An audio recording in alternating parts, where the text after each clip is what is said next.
Welcome in, everyone, to our Cracked Racquets Big Ten CrossCourt cast here as we cover all the action happening in the Big Ten Conference today across the country. Of course, we have 6 matches planned today on our broadcast stream. 6 exceptional matches. That should all be exciting. Of course, what a fun time it is right now in the 2022 college tennis season. We have the start of conference play just about everywhere across the country. Of course, still some non-conference matches to finish up, but here in Big Ten play, it's time for the conference action to begin. And as you can see, we're going to start our coverage today in Ann Arbor as the University of Michigan Wolverines are going to take on Purdue at noon. We're going to have 2 other women's matches joining our coverage. We'll have Iowa taking on Penn State. Of course, Ohio State, number 4 team in the country. They're going to take on Nebraska this weekend as well. You look beyond that 1 p.m. hour, we had 2 more matches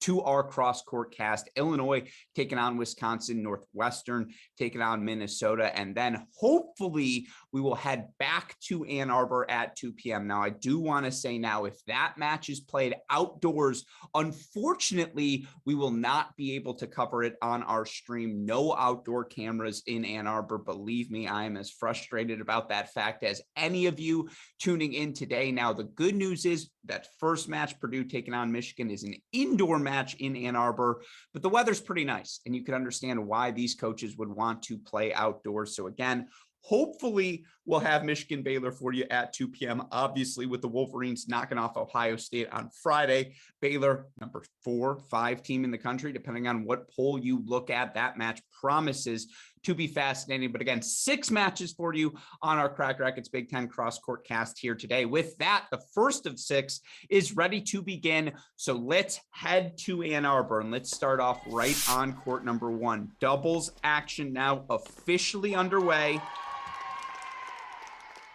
I believe that's the Michigan Wolverines on the near side of your screen, and indeed it is. You see them rocking the blues here today in Ann Arbor. They take on the Purdue Boilermakers. Michigan 7-4 coming into today's matchup in the latest iteration of the ITA rankings. This is a top 25 team, currently sitting at the number 22 spot. Michigan, I don't know if impressive is the right word, but a comeback victory last weekend. 5-2 over Columbia. This Michigan team 7-4 overall on the year as they head towards conference play. You see on your screen the big serve there. It's Andrea Serdam, the junior of Bloomfield, New Jersey. She's partnered with Jaden Brown, sophomore out of Granger, Indiana.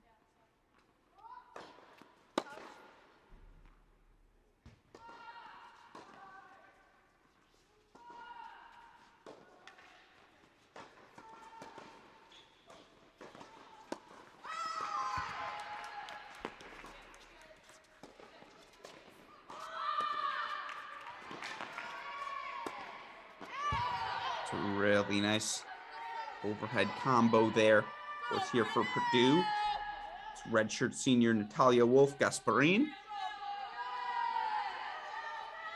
She's partnered with the junior Celia Fedor.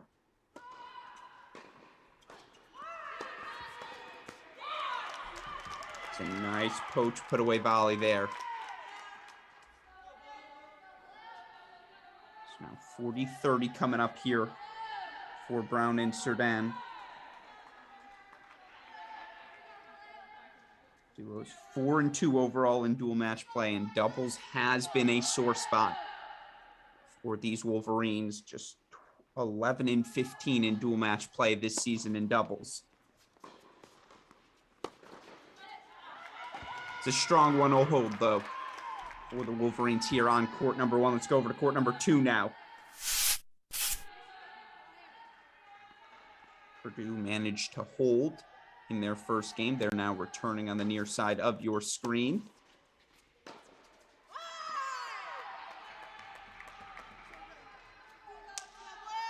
On the deuce side for Purdue here, it's the freshman, Tara Katarina Milic, out of Slovenia. Partnered with Ruth Galindo, out of Guatemala. Taking on the Michigan duo Van Cracion. Excuse me, Nicole Hammond. This duo for Michigan. 3 and 4 overall in dual match play.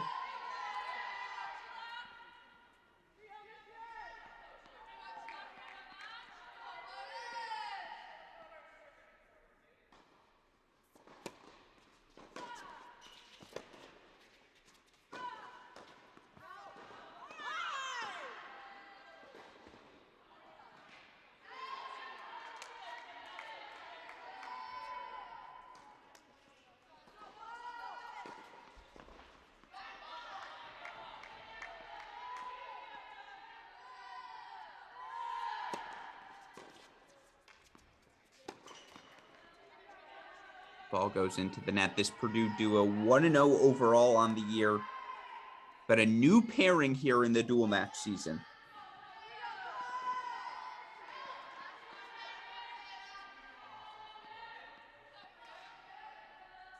That Purdue pairing at number 1 doubles 3-0, by the way.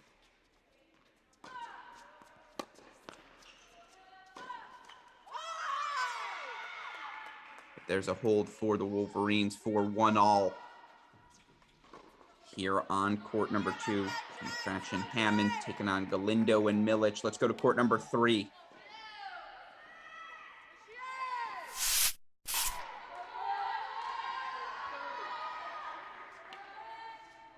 On serve 1-all here as well. Wolverines just get the hold. Here it's the duo. Michigan, Mary Kelly, the sophomore, partnered with sophomore Kari Miller.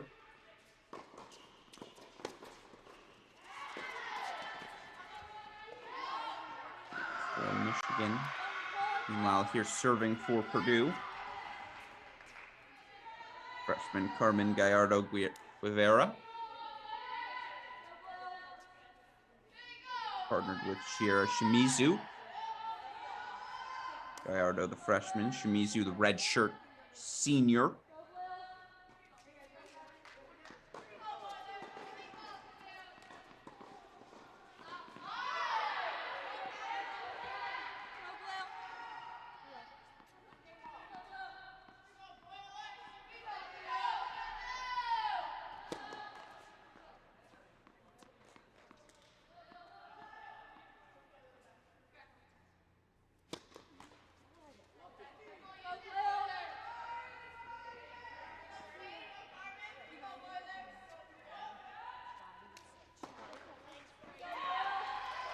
And a new pairing here for Purdue at 3-0. Excuse me. 1-all far side. Purdue had just held. So it's Kelly and Miller serving here on 3.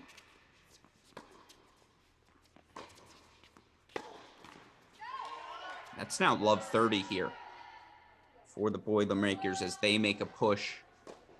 Again, if this is your first college tennis match, welcome.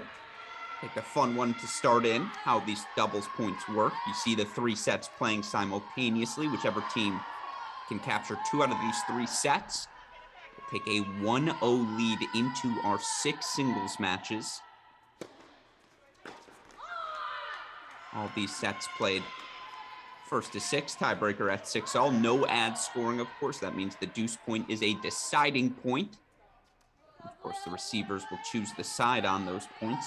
15-30 here. I believe that's Mary Kelly serving.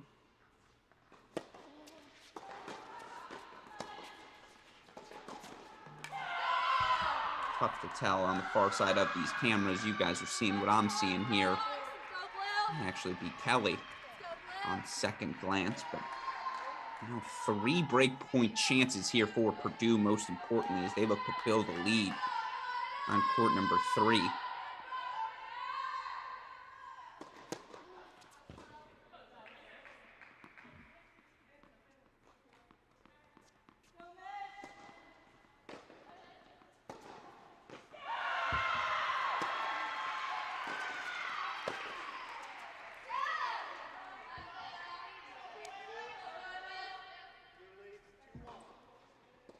So Purdue gets the break for 2-1 here on 3. Let's go over to court number 2 now.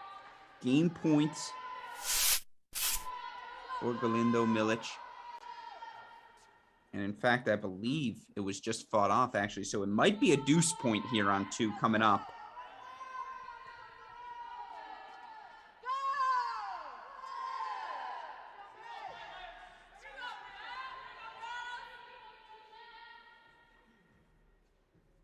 No, it is 40-30, excuse me.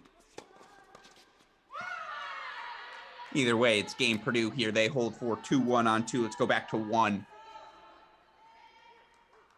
We may have changeovers on all 3 courts. I apologize if we do. Nope. You see the Wolverines walking back here. Serdon, Brown. Junior, sophomore pairing again.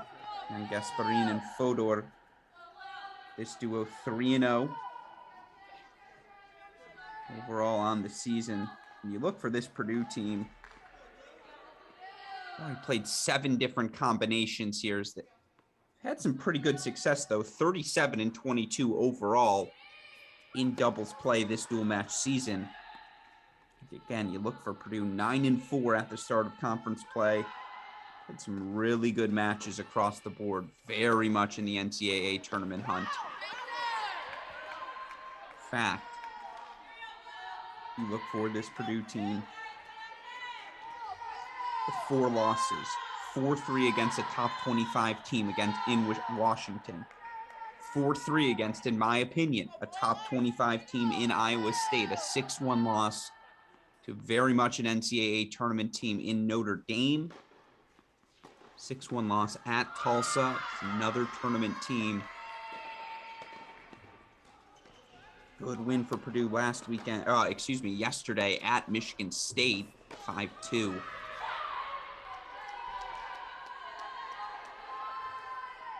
If you're a Boilermaker fan, you look at the pre-conference play success. You think this team can very much finish in the top half. Maybe if things break right, even 4th, 5th in Big Ten play. That team's usually going to the NCAA tournament.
So now the deuce point's coming up here.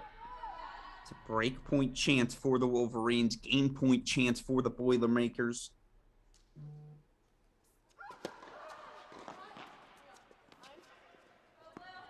Drops in. Oh, no, it does not. So that's a hold for Purdue for 2-all. Let's go over to, is it not?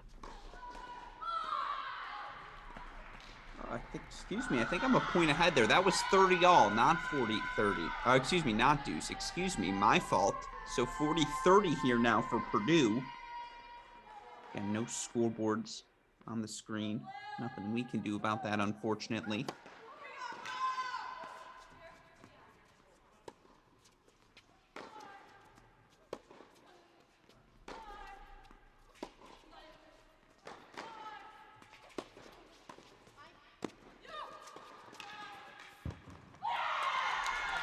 All right, now the deuce point is coming up. Let's try that again. Meanwhile, deuce point coming up on 2. in the 1-2 service game for Michigan. Break point chances for Kelly and Miller to get back on serve on 3. It's a little inflection point moment. In fact, Michigan does get back on serve on 3, so it's 2-all there. Can they get the break here on 1? Or is it about to be 2-all everywhere?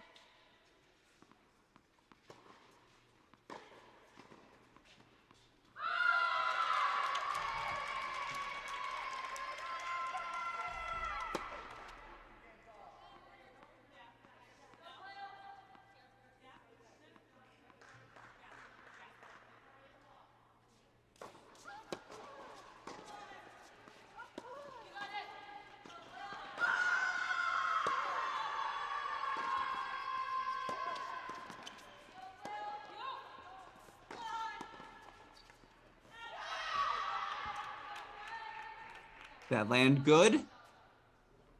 Called out. Given the body language, I'm going to assume that ball was out. Indeed it was. So 3-1 Wolverines. And there's a nice little Michigan push. If you're a Wolverine faithful, Michigan holding at number 2 for 2-all. Breaking at number 3 for 2-all. And the break of serve here as well. 4-3-1.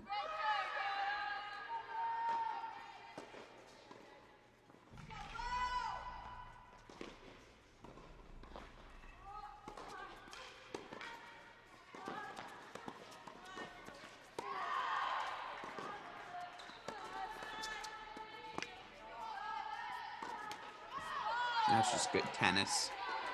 Great hands from Purdue at the net. Just stay alive there. And it's not a break of serve until you consolidate, right? Yes, it's 3-1 Michigan here. Let's see what the Boilermakers got.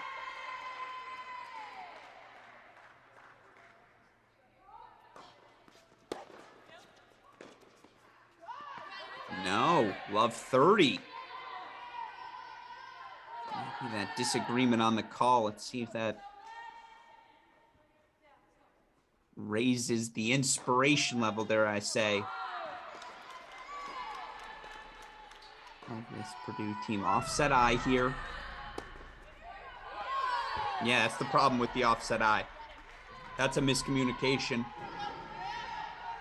No ifs, ands, or buts about it. Great play from Purdue there. Early on the rise, decisive return. That's how you break that eye formation.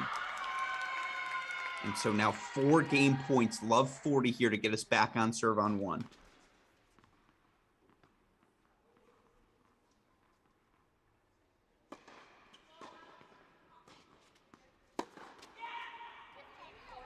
She went big. You understand the inclination, right? Had a doubles partner back in the day who used to always say after a return like that, well, that's why we built the Love 40 lead. So 3 more game point chances here for Purdue.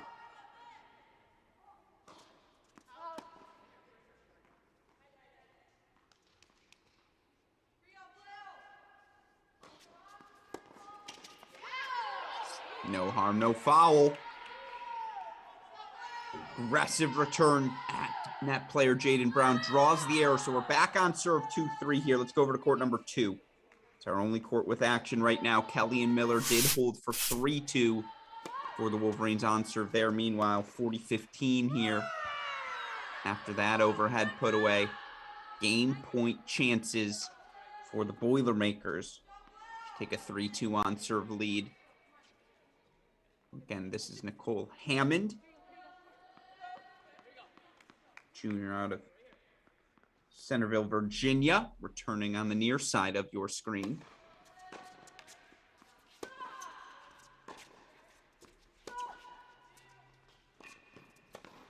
Yep. The moment you see slice, you're taught, get ready to go. That's exactly what Purdue does there. That's a nice hold. 3-2 on serve here on 2. Let's go over to 3 now. Again, it's 3-2 Michigan. They went down a 2-1 break. Have won 2 consecutive games since. Here now for Purdue. Serving on the near side of your screen, freshman Carmen Gallardo Guevara.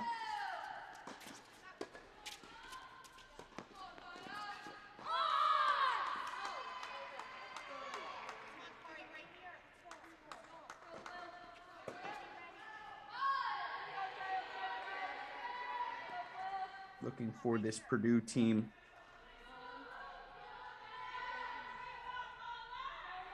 Just 4 doubles points on the year, in their 13 matches played.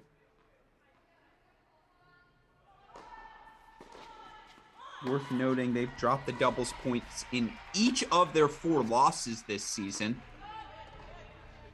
Meanwhile, again, Michigan's dropped a bunch of doubles points here on the year. So you're asking me, who is this doubles point more important to? Let's go with the team that's 9-0 when they win the doubles point, but 0-4 when they don't.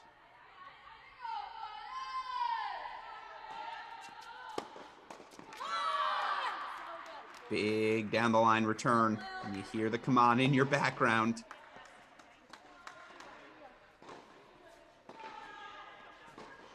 So 15-40 now, 3 break point chances here for Michigan to make it 3 straight games on court 3. Ooh, but we'll have to go over to court 2 in a second as well. As Purdue's got 4 break point chances there. Take a 4-2 lead. So all these scores reflected right now in one another.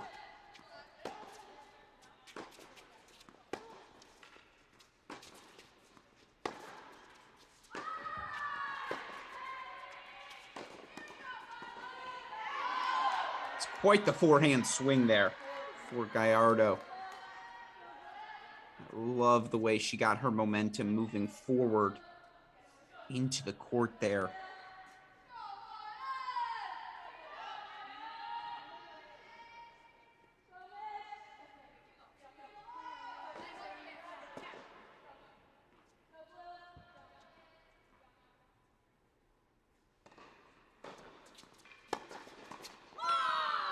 There's the break for the Wolverines. 4-2 here on 3. Now we go over to 2.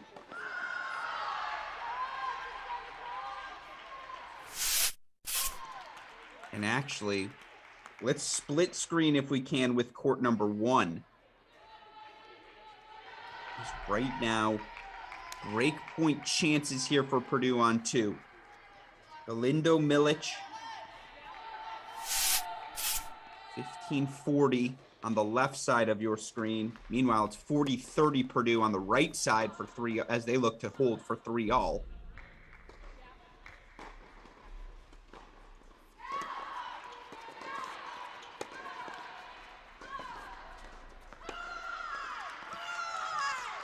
Oh no. High volley in the net on 2. So 1 break point fought off, 30-40 for the Wolverines. Meanwhile, that is a Purdue hold on 1. So 3 all there. Wolverines with the 4-2 break on 3. Let's go full screen on 2 for these break points.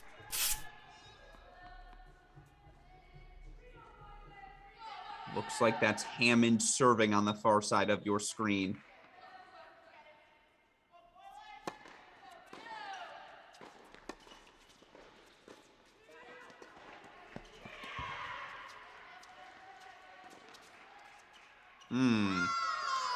Don't love that play.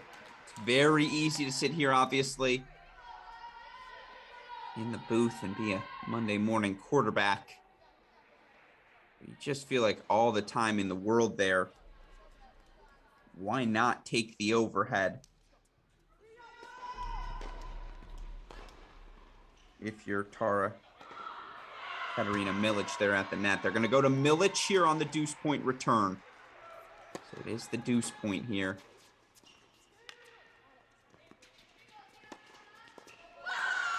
And Michigan escapes with a hold for 3 all here on court number 2. Let's go over to court 3 now. Kelly and Miller for Michigan have won 3 straight games on court 3, and they've taken a 4-2 lead, but they are down 15-40 with that error. So 3 break back chances here for Purdue. And let's actually go split screen with 1 as there's game point chances for Brown and Serdon. Stay on serve, take a 4-3 lead there.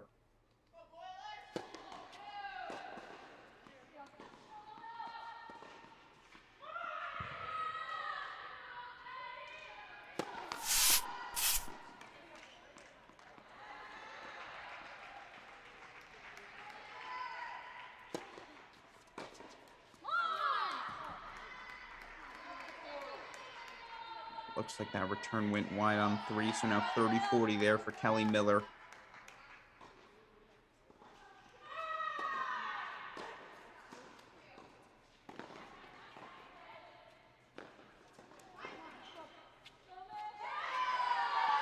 It's good hands from Purdue at the net on 1, so 40-15 now there for Michigan.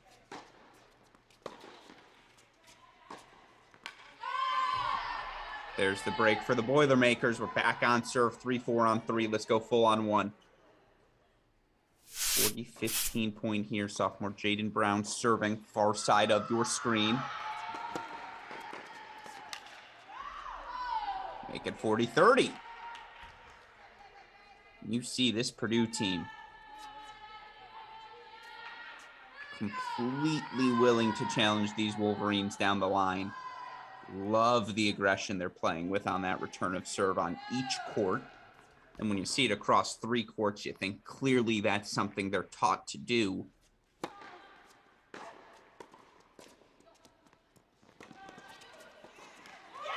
Oh, but the sneaker. How about that, Jaden Brown? Good pinch by Purdue there. And if you see the slice, again, you're taught to go. But Michigan holds for 4-3 on serve here on 1. We're on serve on 3. Let's go to 2. Michigan just escaped 4 break points down for a 3-all hold again on 2. Right now.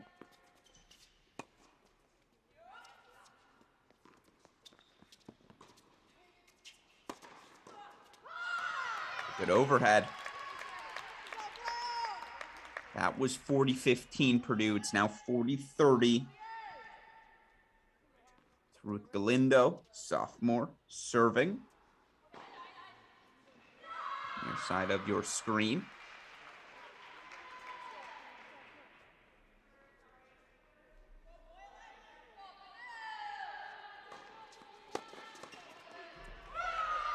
So we're 4-3 on serve everywhere. Michigan with the leads on 1 and 3. Purdue with the lead on 2. But again, on serve everywhere. Let's go to 3. This has been the topsy-turvy one. Michigan was down a 2-1 break, won 3 straight games for 4-3, for 4-2, and broken now. So 3-4 Purdue serving. This is Love 15 here as we pick up our coverage.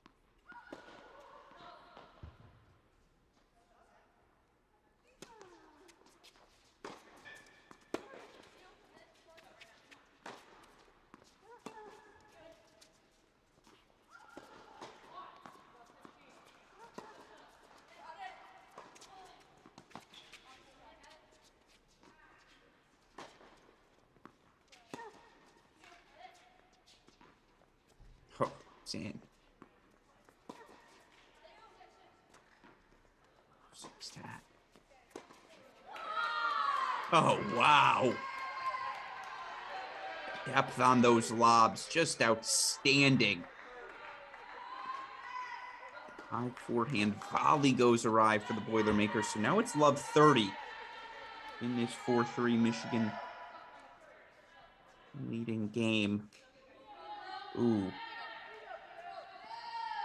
Meanwhile, let's split screen with court number 1. Moves made right now by the Wolverines. Brown and Serdon up 4-3 on serve as well. I believe Love 40 now there. Excuse me, Love 30.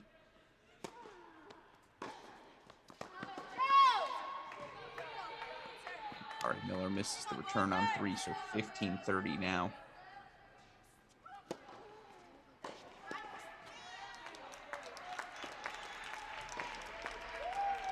Now it's Love 40 on 1. That double fault. Michigan's got 4 break point chances.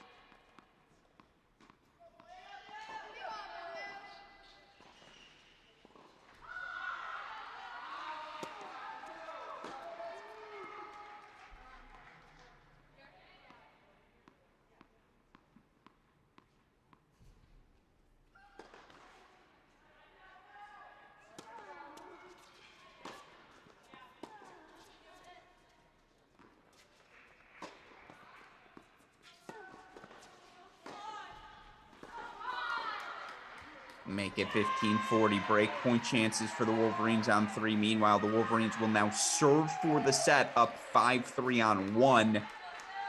It's 3-4-30 all on 2. And I'll keep my eye on that. But for now, let's stay split screen here.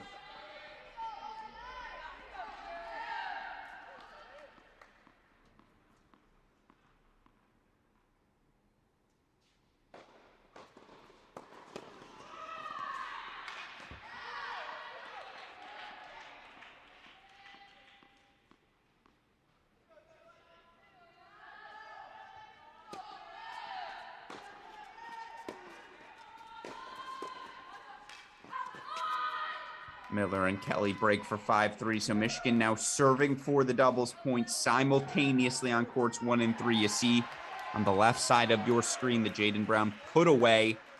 So 15 all on 1. Meanwhile, it's going to be Mary Kelly.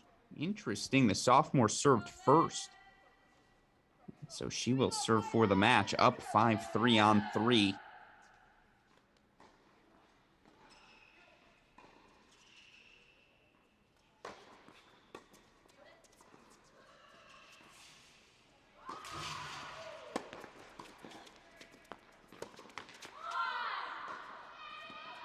Love Wolverines.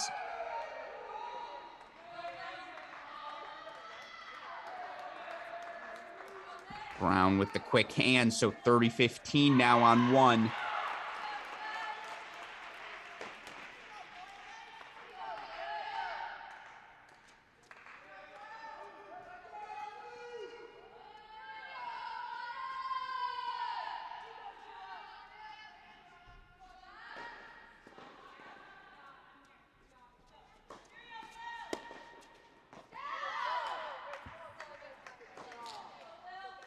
Great return there from Purdue. 15 all on 3. That return's long, though, so set points coming up, 40-15. Michigan's got 3 of them on 1. Andrea Serdon serving. Near side of your screen. Meanwhile, 15 all over on court number 3.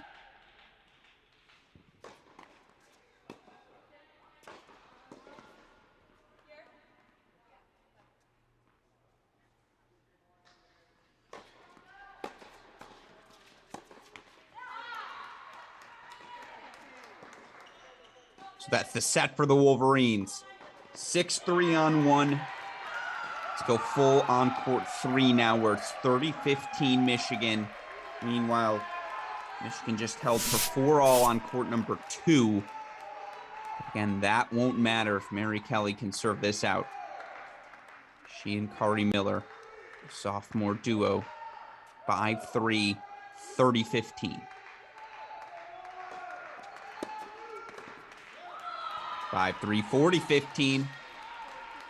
Love that play. Follow the ball as the net person. You call T. Get ready to poach on that ad side. Set points for the Wolverines to take a 1-0 lead heading into singles.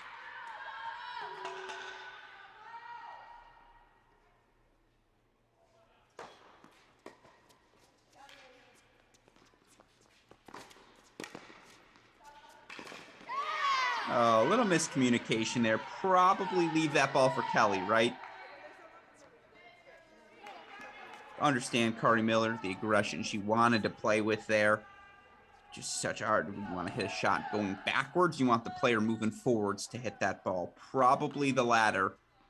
Still, 40-30 now. Good hands by the Boilermakers to just stay alive.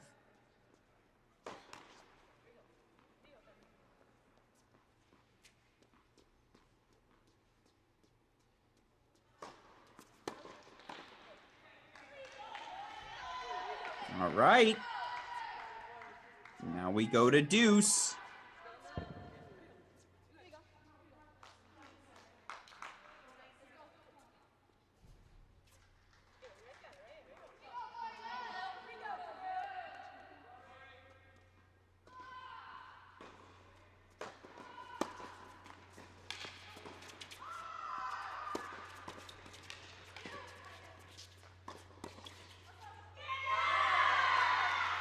Michigan takes it. 6-3 win on court number 1, 6-3 win here on court number 3 as well. And with that, they will take a 1-0 lead heading into our 6 singles matches. Of course, those matches coming up in about 5 minutes. We'll have that, 4 other matches for you here on the day as we flex our muscles here. Cracked Racquets CrossCourt cast of all things Big Ten tennis. Again, we're going to take about a 5-minute break, get all the cameras set, get ready to rock and roll in our singles action. But for now, for super producer Daniel Westoff, I am Alex Gruskin. You are watching our Cracked Racquets Big Ten CrossCourt cast.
Welcome back, everyone, to our Cracked Racquets Big Ten CrossCourt cast covering all things happening in the Big Ten college tennis world. We resume our coverage here in Ann Arbor.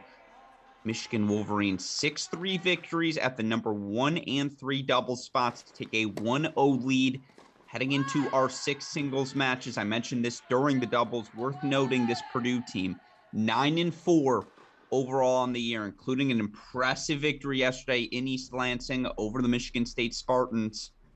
9-0 when they've won the doubles point, but 0-4 when they've dropped that doubles point. Will we see that trend continue today? Certainly this Michigan's team's strength has been in the singles lineup, and of course that strength starts with a top 15 player in the country in sophomore Kari Miller. Holds for a 1-love lead here against Scylla Fodor of Purdue. Let's go over to court number 2. I want to introduce all of these singles matches to you listeners. Of course, we've got 2 other matches coming up in our noon hour. Get over to Iowa for a little Iowa Penn State women's doubles action.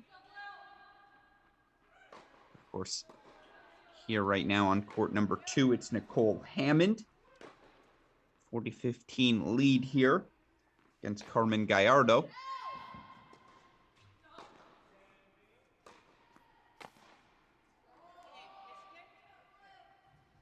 It's the junior Hammond holding for 1-love here on court number 2. Again, we're going to jump around quickly here. This is the fun of our cross-court coverage here. Get to go from place to place. Let's go to court number 3 next. Jaden Brown, sophomore out of Indiana. 15 all here. She takes on Katarina Milic, the freshman.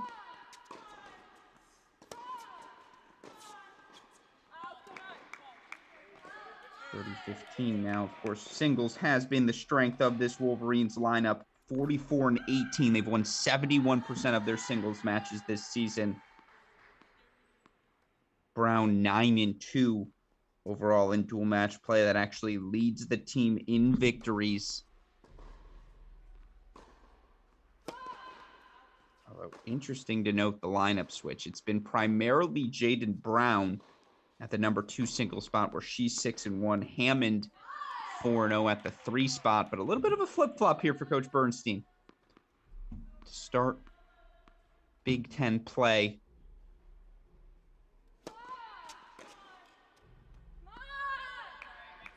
There's 40-15 now. You look for this Purdue team overall on the year. 102-38 in singles. That includes fall play. Pretty solid across the board here in dual match play as well. In fact, Milic 6-3 overall here at the number 3 single spot. She starts out with a hold for 1-love here on court number 3. Let's go to court number 4 now. I want to introduce everyone before we lock in everywhere. Early break point chances for Andrea Cerdan, the junior. 6-3 overall on the year. She's taken on Juana Laranaga. 5-4 on the year at the number 4 spot.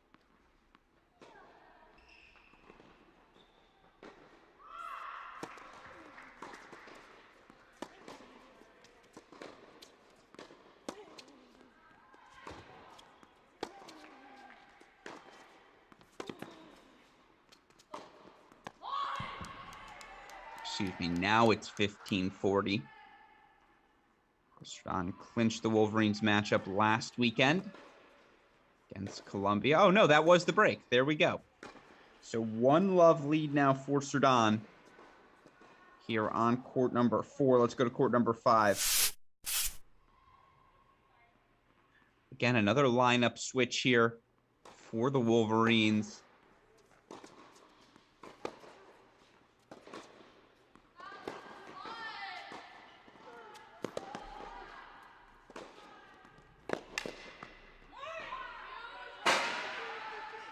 Sophomore Gaia Mesocharito healthy once again. 5-5 is she overall in the dual match season. Taking on Ruth Galindo. 8-3 overall at the 5 spot. She's been for Purdue. This has been one of their strengths. Court's 1-5 for Purdue. I feel like if they're going to win today's match, those are two they got to have. To ask anyone to beat Kari Miller is such a difficult proposition. So Torito held for 1 love to start this match out.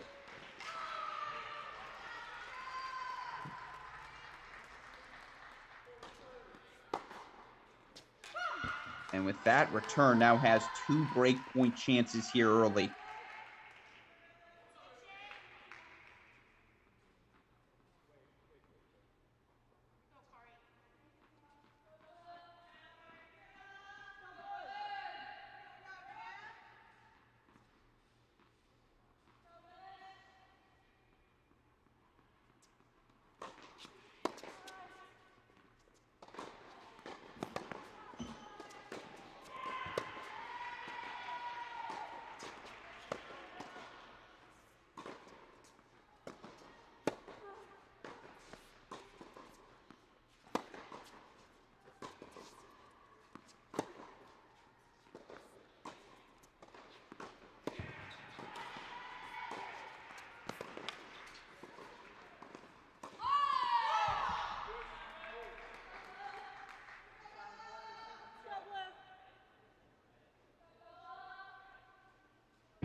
Long.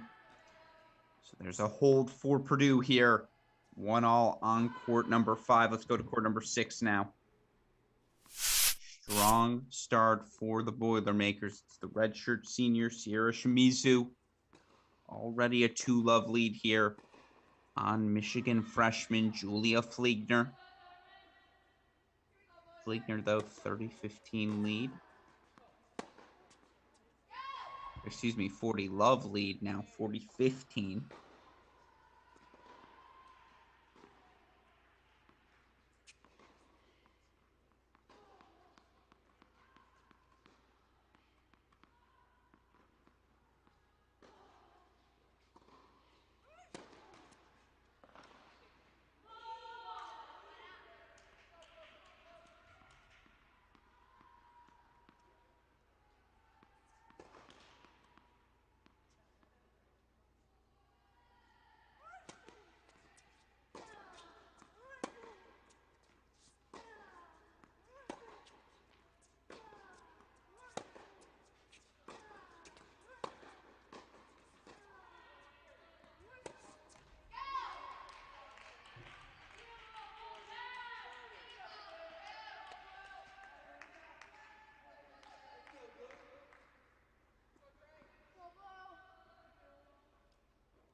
There's a hold for the Wolverines here. They get on the board.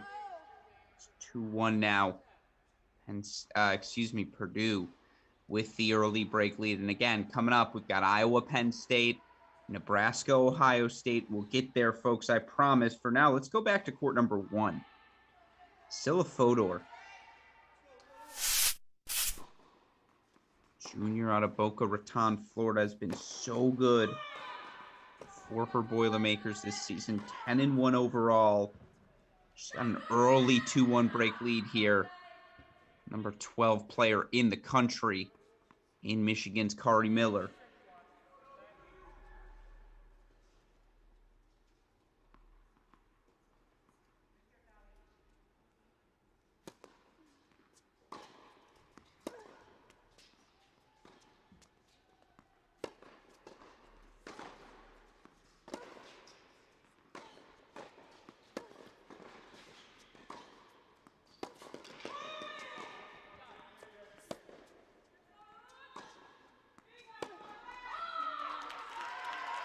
But this is what Kari Miller does. You look for the sophomore. 17-5 overall on the season if you include fall play. 6-1 here in dual match play. A 1 loss from Nishiori Fukuda. Top 10 player in the country for Pepperdine.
There's the break back for Miller for 2-all. You just feel like this one's going to be a fun one, folks. Let's go to 6 here. And again, getting ready for that action starting in Iowa. Iowa's going to take on Penn State there.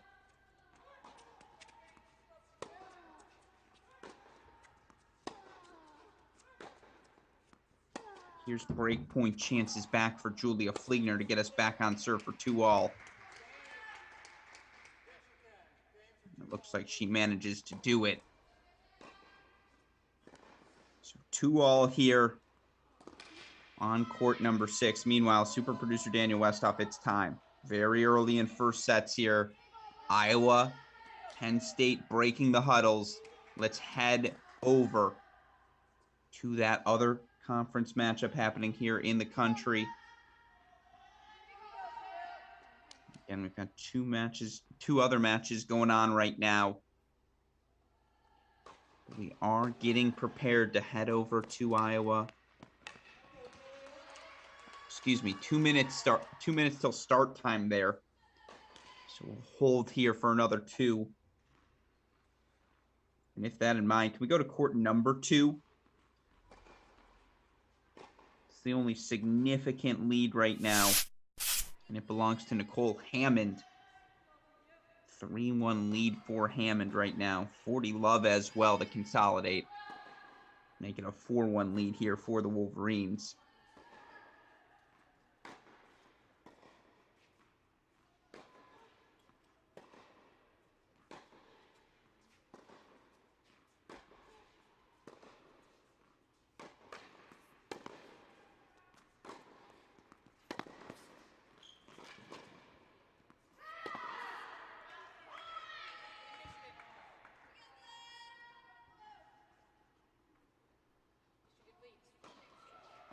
That looked to be either the game or wide. Unclear from the body language. Scoreboard says 4-1 Hammond. See if they don't adjust then.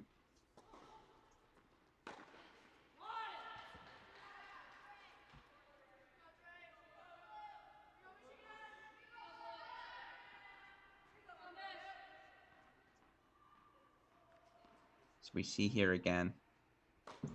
4-1 lead for Michigan on 2. Let's go over to court number 4. Serdon. That early break of serve lead. She's held on to it thus far. 2-1 here for Michigan on 4.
action pretty stable everywhere here in Ann Arbor. So with that in mind, it's time for us to switch sites here. Of course, we'll keep our eye on all of the action happening in Ann Arbor, but for now, let's head over to Iowa. As we've got action happening there again, Big Ten play picking up everywhere across the country.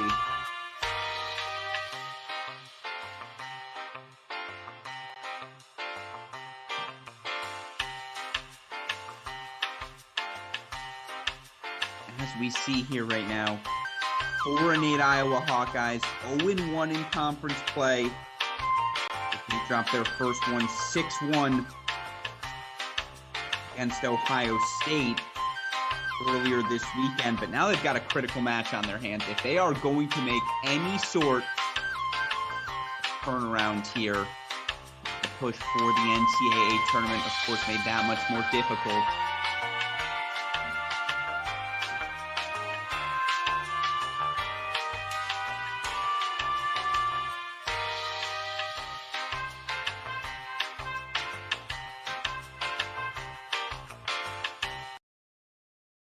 Alrighty here, folks. Hope you got a little disco in as we change sites.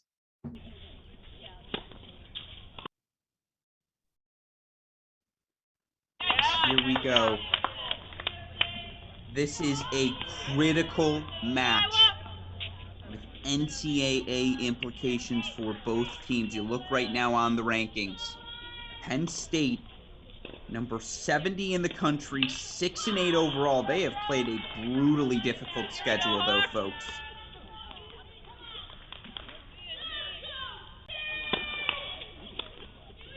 They have also taken some lumps of late. Lost this weekend at Nebraska 5-2 for Penn State. Again, Penn State number 70 in the rankings right now. Nebraska, Wisconsin, Purdue, who we just saw, Michigan State, Indiana, all these Big Ten teams on the NCAA bubble right now. That's why every match is important here in conference play. Thus, we head here to Iowa, here at the number 1 spot.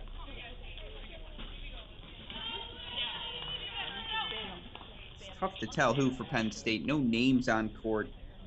They've also played 9 different doubles pairings already this dual match season. I imagine that's the high in the country. They take an early 2-love lead here over the Hawkeyes.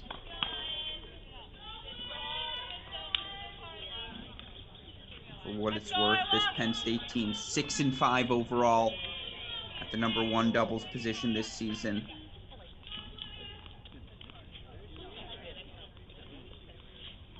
Assuming they kept their lineup from Friday, this would be Carly Freeland, Gabby O'Gorman here for Penn State.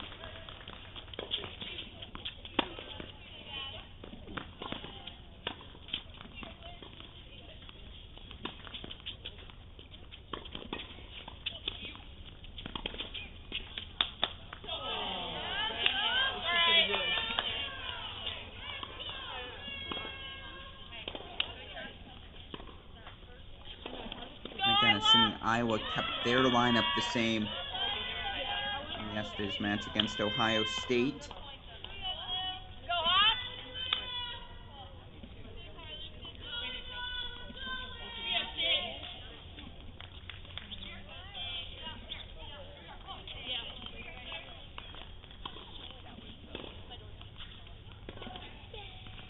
And this is the duo of the Pasha Mira, Samantha Mannix.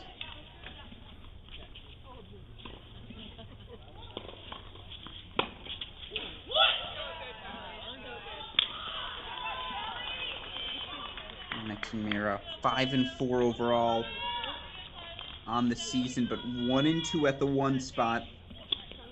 It's going to change now.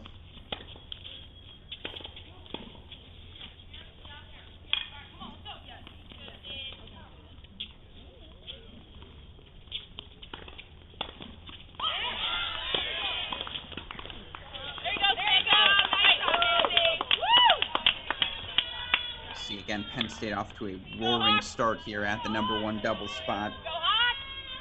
This has been a tough spot for this Hawkeye team, who, again, shorthanded following Alexa Noel's ankle surgery. 2-8 overall are the Hawkeyes at this #1 double spot. Now they're facing 3 break points here for a 3-love deficit. Struggles continue for the Hawkeyes up top. Strong return, though, from Penn State, and they'll take a 3-love lead here on court #1. Let's go over to court #2.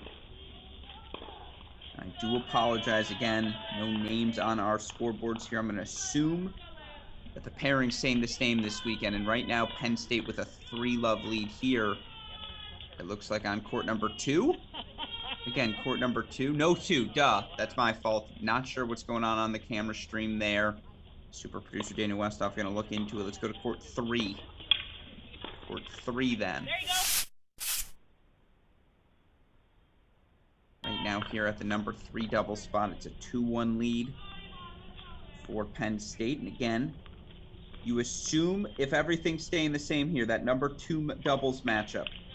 It's Marissa Schmidt, Samantha Gilas for Iowa, taking on Olivia Ryan, Yvonne Zafova. Right now, scoreboard I can give you over on court #2, 2-1 Penn State leads. It's a 2-1 lead for Penn State here on serve. Anna Lasorda, Alexandra Nielsen. Taking on the Iowa duo here, Barbara Picorna, Michelle Bacala.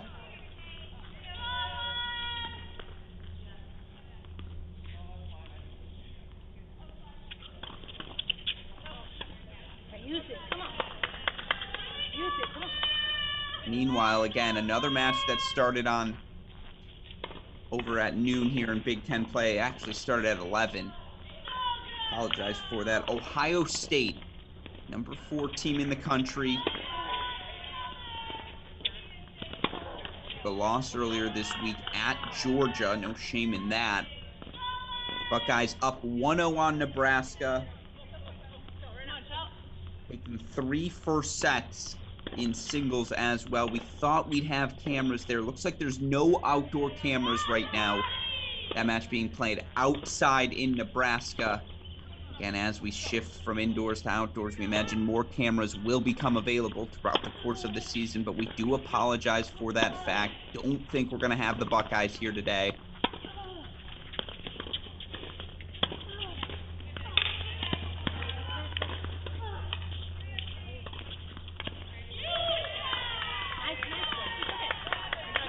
Good stuff, and having gotten to see this Penn State team play a couple of times here this season. Again, you look for them overall on the year, 18-17 in individual doubles sense. They've played a really tough schedule.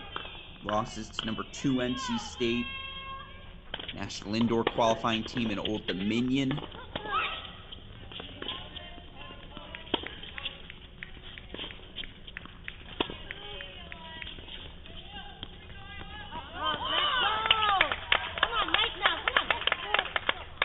Tough losses of late again to UNCW. Tough loss against Penn as well. Again, given the importance of winning your Big Ten conference matches, you look for this team. 5-2 loss at Nebraska. Certainly one they'd like back. There were 5 3-set matches in that Nebraska-Penn State slugfest. So again, the margins in the middle of this Big Ten conference so thin.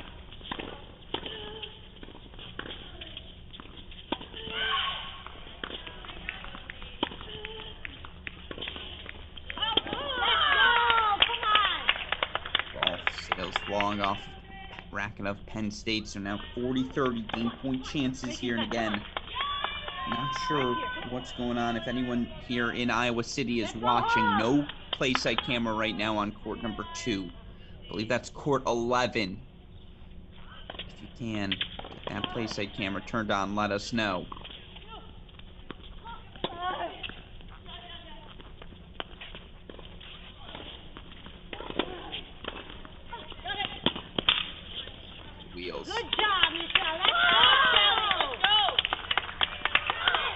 hold for the Hawkeyes. No, excuse me, 40-30 now. Go. Come on. Good job. Come on.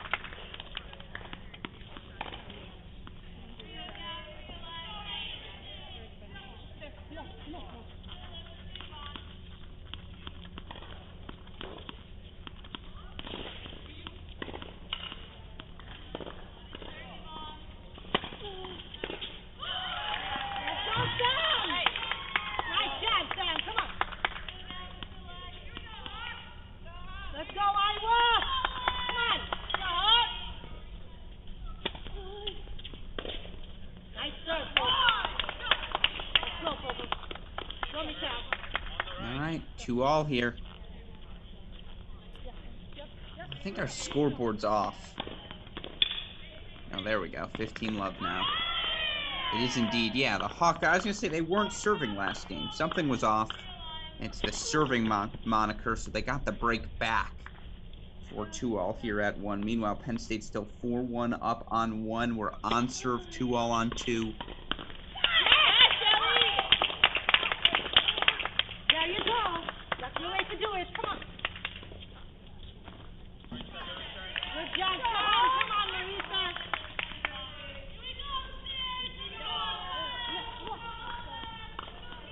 Let's go, Sam. Go, VP. Come on.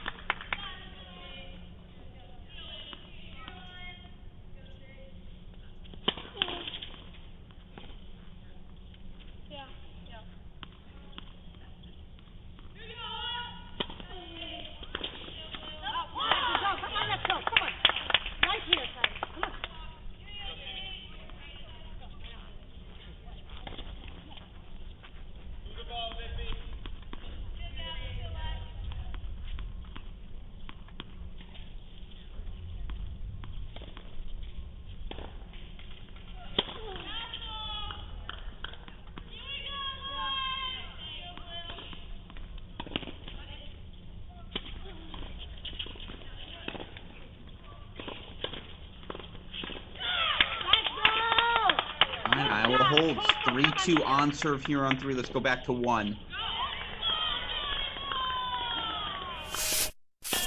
Right now, Penn State is all over the Hawkeyes here on top. 4-1. 30 love here.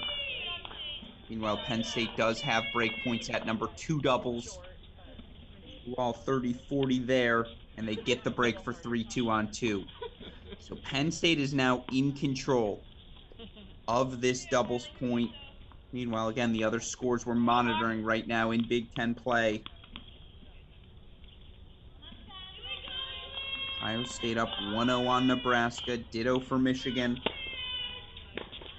1-0 on Purdue. Look at that pass up the line. Again, don't let this Penn State team's record fool you. Had some various injuries throughout the course of this season. 7-8. 6-8. I'm telling you, folks, this team is sneaky good.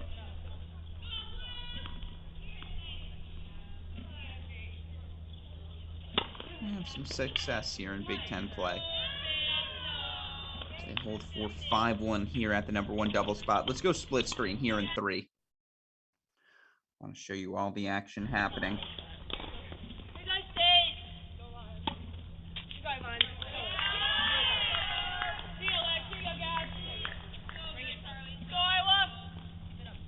Meanwhile, over in Ann Arbor, first 2 sets off the board belong to the Wolverines.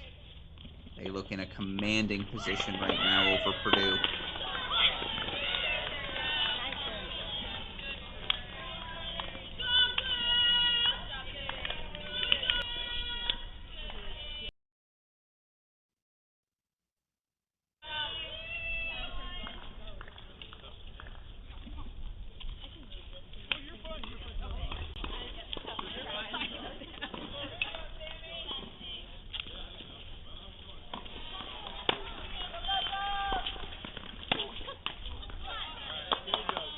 All right. 1 going the way of the Hawkeyes there. Penn State 30-15. They are serving. You can ignore what the scoreboard says. 2-3 Penn State serving. there on court number 3.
Right, deuce point coming up. There's a break point chance for the Hawkeyes on 3. Meanwhile, match points on 1 for Penn State.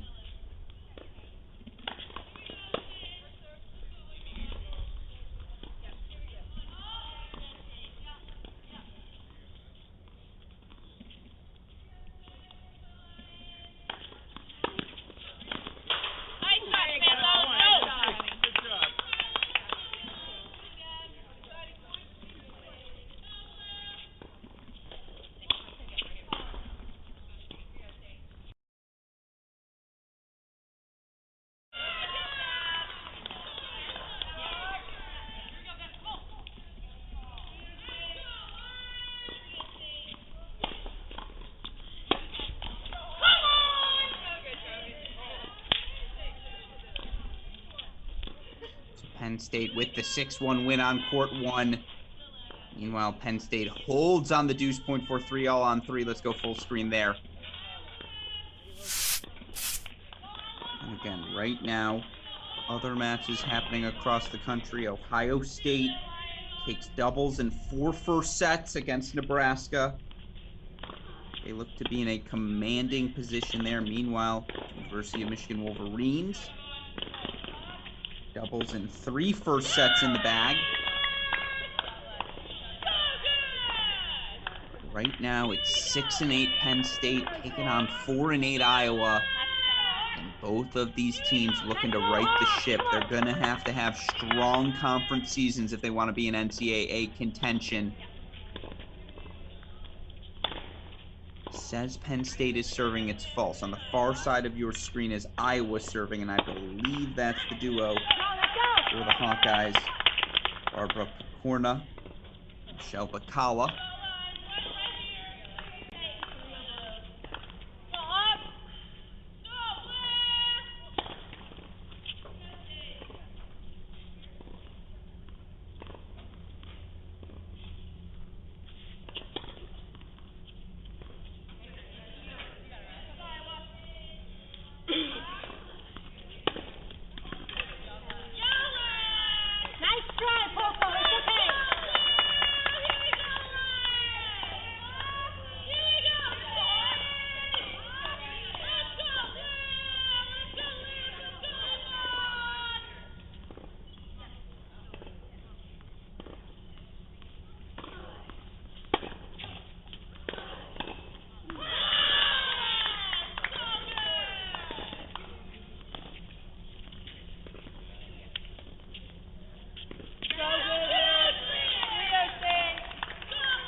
So here's the chance for Penn State. Break point chances here for the Nittany Lions. Worth noting, Iowa has gotten that break back on 2. So it's 3-all, 30-all there. Now a deuce point coming up. So Penn State just fought off a couple of break points in their 2-3 service game. Iowa looking to do the same here. Court number 3. A 6-1 decision to Penn State at 1. Iowa needs to sweep courts 2 and 3. The Lions only going to need the 1.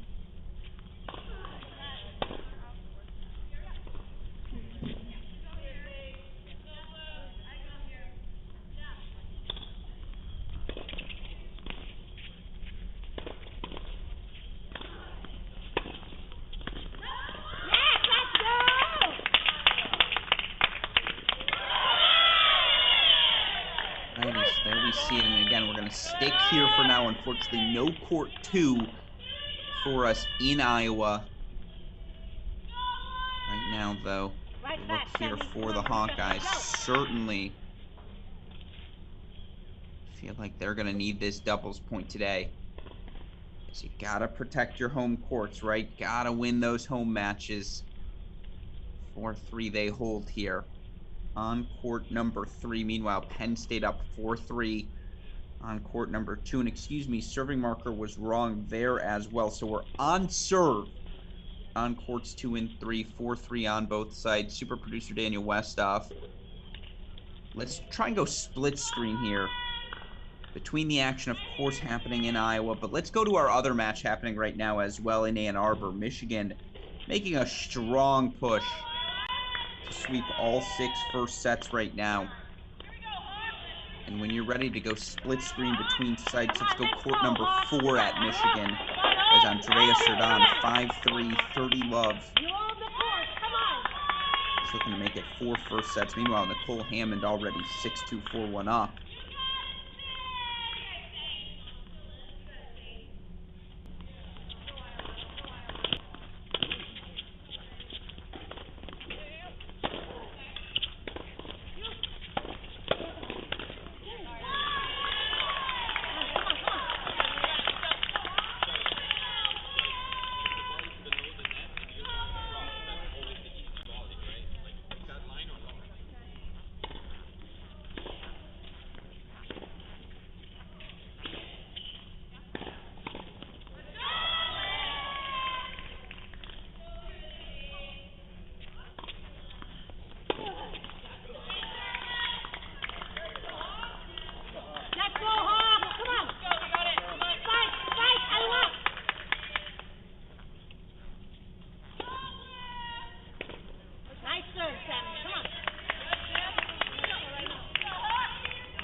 Hawkeyes trying to make a push here.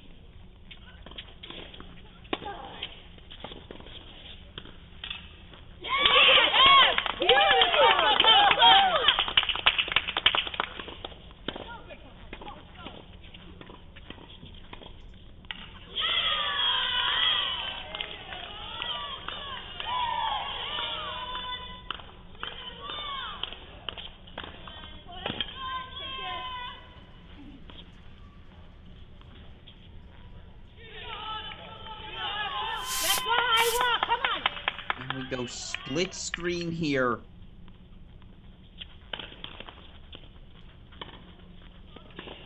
In between our 2 sites, it is 1-0 Michigan. And I believe that's court number 1, super producer Daniel Westoff. Can we go to court 2 in Ann Arbor?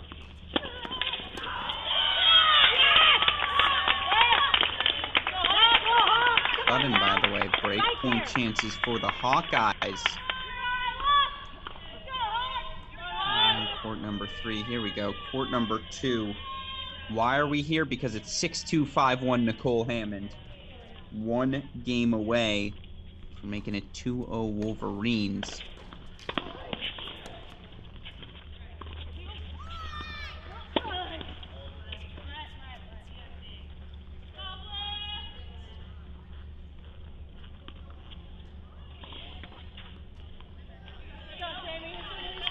Use it, come on.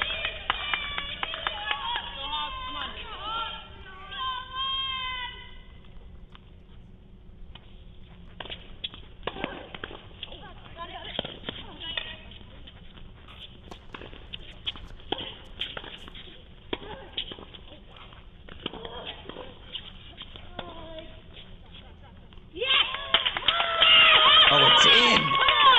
That's a break of serve. 5-3 lead for Iowa.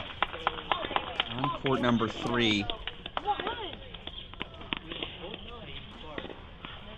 Meanwhile, again, on the right side of your screen, Hammond 6-2-5-1.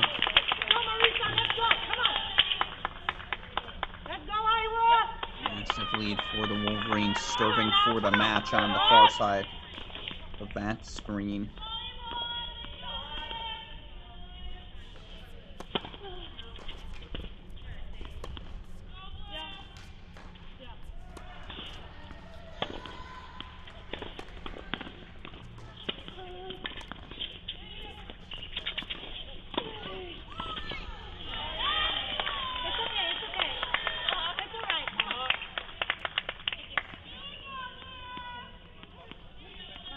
Right here, come on.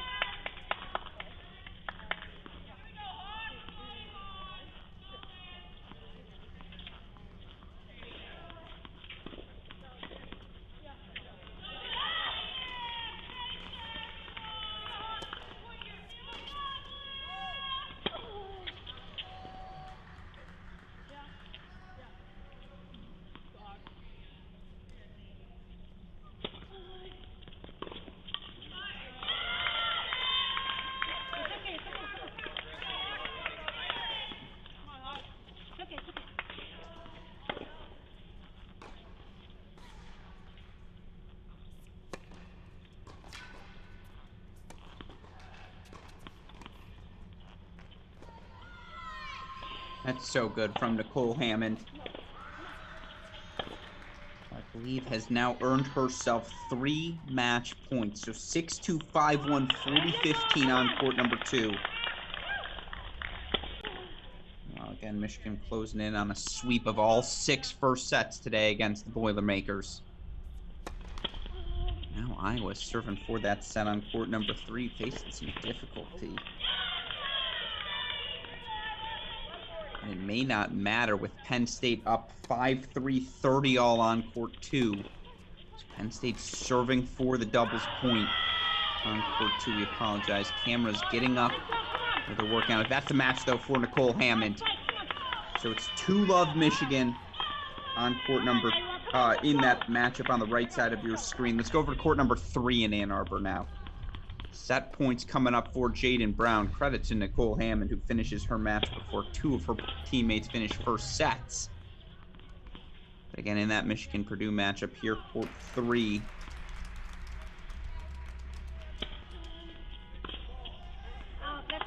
Got set points coming up here for Jaden Brown.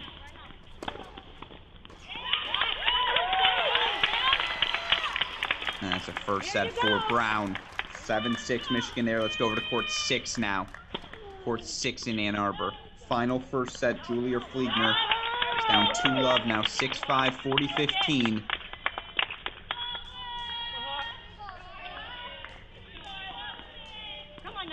Meanwhile, Iowa stays alive. 4-5 at number 2 doubles. So the doubles point we play on the Hawkeyes. Oh no, but she misses the poach in the net. So 5-4 now on both courts in Iowa. Meanwhile, again, that's your final first set in Ann Arbor. 5 of the first 5 going to the Wolverines. And they make it 6 for 6 here. And again, it's 2-0 Michigan over in Ann Arbor. After that Nicole Hammond victory. So the Wolverines just 2 points away from another comfortable win. Kick off their Big Ten play.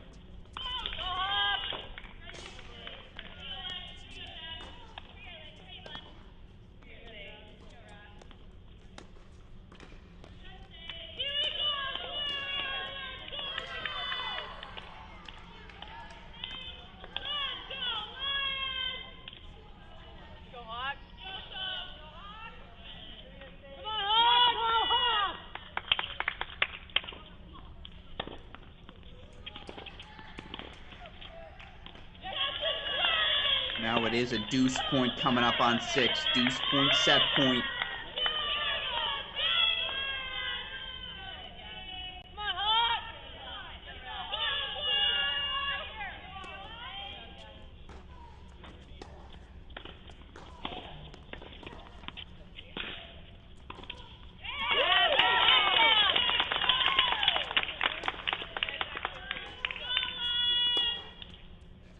Again, as much as I like to know the 5 most common regrets of dying, can we get that Michigan match back up on the right side of our screen? I would argue the regret in dying is that you're no longer alive.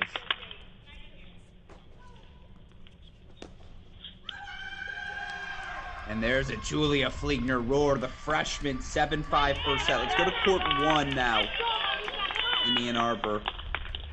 Remember when it was 2-1 Scylla Fodor? Well, since that moment, 8 of 9 games going to Kari Miller at that number 1 spot.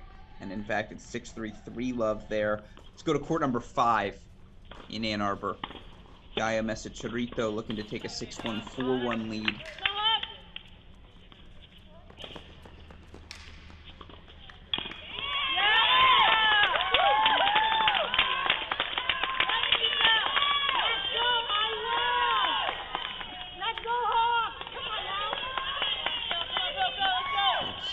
Three, 6-1, 3-1 deuce there on right side of your screen.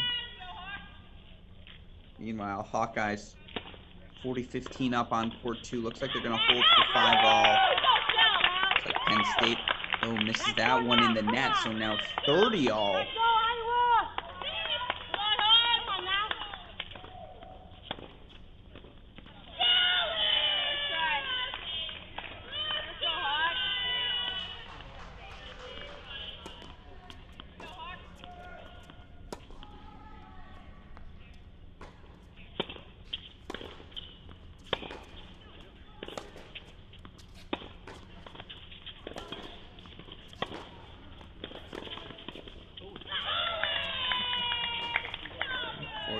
Game points coming up for Penn State.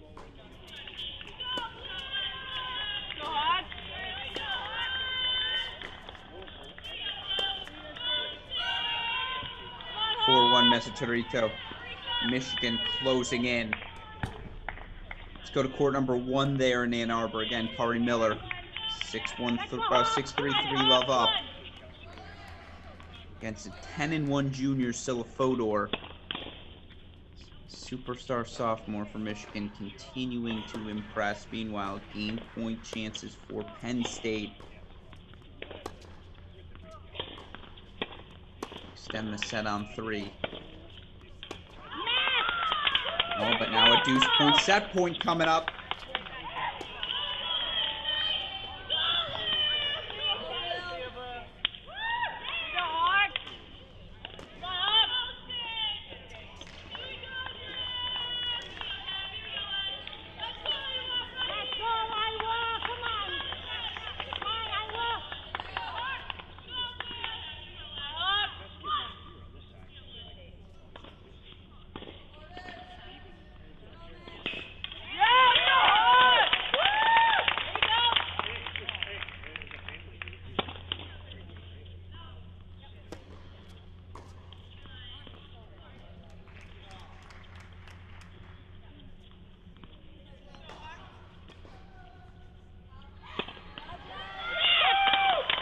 Penn State takes a 6-4, Iowa takes a 6-4 decision on court number 3. Meanwhile, it's 5-all on court number 2.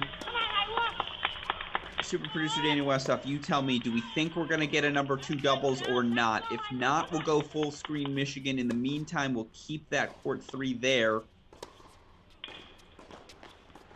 Still no camera. So let's go full screen then in Ann Arbor, and you tell me, super producer Daniel Westoff, if we get the camera. And if we do, we will immediately go back to that deciding set. 5-all at the number 2 double spot again in Iowa right now. 6-8 Penn State, 4-8 Iowa, 2 teams. I'm telling you, they will sneak up on you if you take them lightly. That is very much a Big Ten pecking order match early here in the season, excuse me. Penn State with a decisive win at 1 doubles.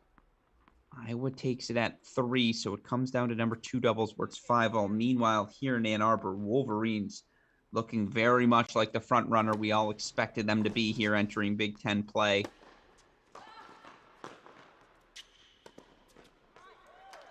With that 40-15 here, Kari Miller, and Michigan has swept.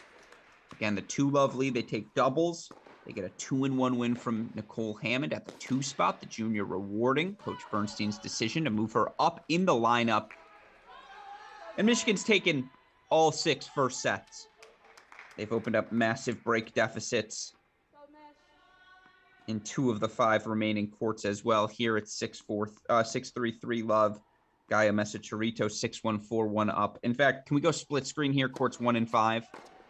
That is your closest to the finish line matches and the cleanest kill, as we like to say here, for the Wolverines.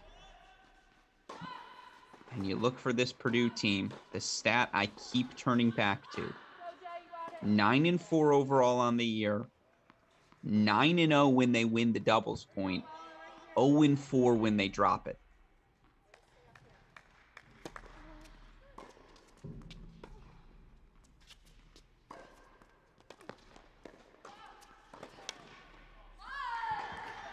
But hanging on here is the junior Fodor. So 40-15 becomes deuce now. Meanwhile, again, left side of your screen, Mesachirito, 6-1-4-1, 30-all. She's serving. She takes on Ruth Caliendo, sophomore out of Guatemala. For this Michigan team who has dropped so many doubles points, they've won 71% of their singles matches on the season. Purdue's certainly been good here in dual match play.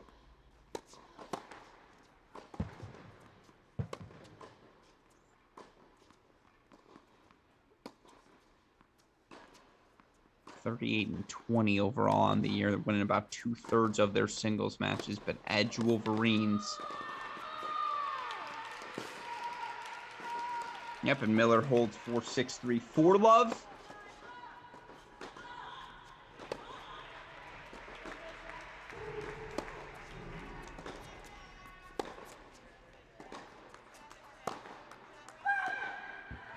Mesachirito holds.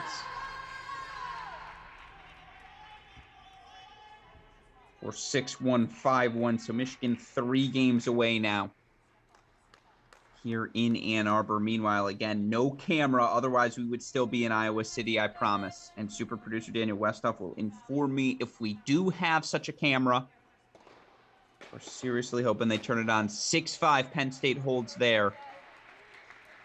So we're on serving that deciding double set. Meanwhile, your other Big Ten action happening right now. Ohio State takes doubles and 5 first sets in the end against Nebraska. Now, Nebraska does take a first set at 6. Looks like they're going to force a split on 4, but they're going to really need some sort of effort over in Lincoln if they're going to knock off the number 4 Buckeyes today. Meanwhile, at 1 o'clock, we'll have 2 more matches for all of you. Hopefully, we'll be able to put this Michigan match in the rearview mirror, be able to focus on what may be our final 2 matches of the Red Zone broadcast. It looks like Michigan-Baylor men, that 2 p.m. thriller, going to be played outdoors. Coming up at 1 p.m., Illinois taking on the Wisconsin women. Northwestern taking on Minnesota. 2 pecking order matches again as we try to figure out who's who here early in Big Ten play.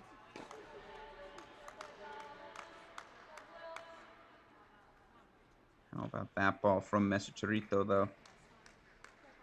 She's closing in, folks. Wow, Kari Miller, same deal on one. Mesochorito 2 points away, 15-30 on the left side of your screen.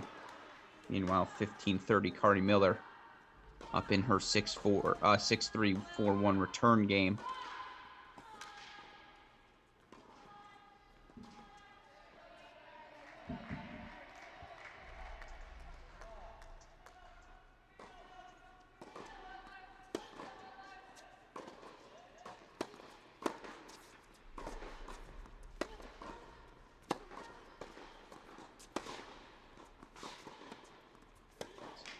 All there now on court 5.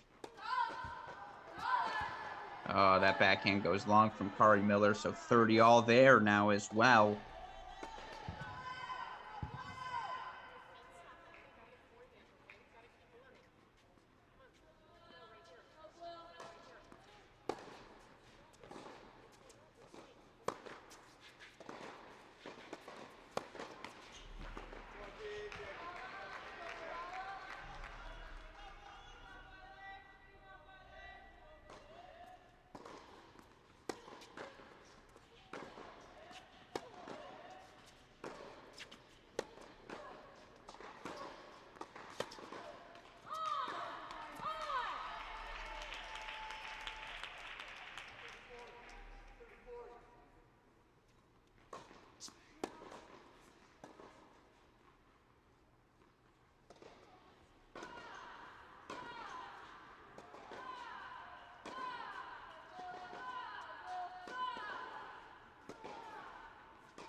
So we see the hold for Purdue. They stay alive. 5-2 on court number 5. Meanwhile, on court number 1, it is going to be Kari Miller serving for the match. So again, simultaneous serves for it for Michigan here on courts 1 and 5 to put this match away. Let's go over to court number 4. Court number 4 for now. And again, we'll get to 1 and 5 again as soon as these two matches start. You see Coach Ronnie Bernstein hovering between the two. Suppose I can just talk you through it for now. Oh, no, there we go. Court number 4. Shout out to you, super producer Daniel Westoff. Get some action on your screen. Meanwhile, to those of you curious, doubles point goes to Penn State. They take a 7-5 decision at the number 2 doubles spot. So that's a 1-0 lead for the 6-8 Nittany Lions on the road at Iowa.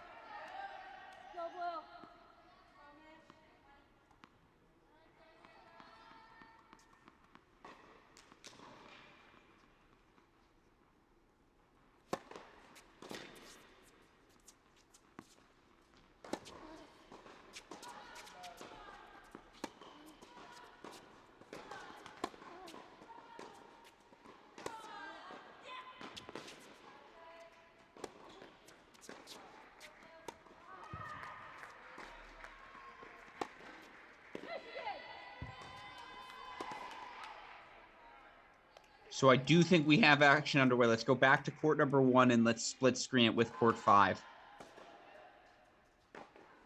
Kari Miller, 6'3", She is serving for the match.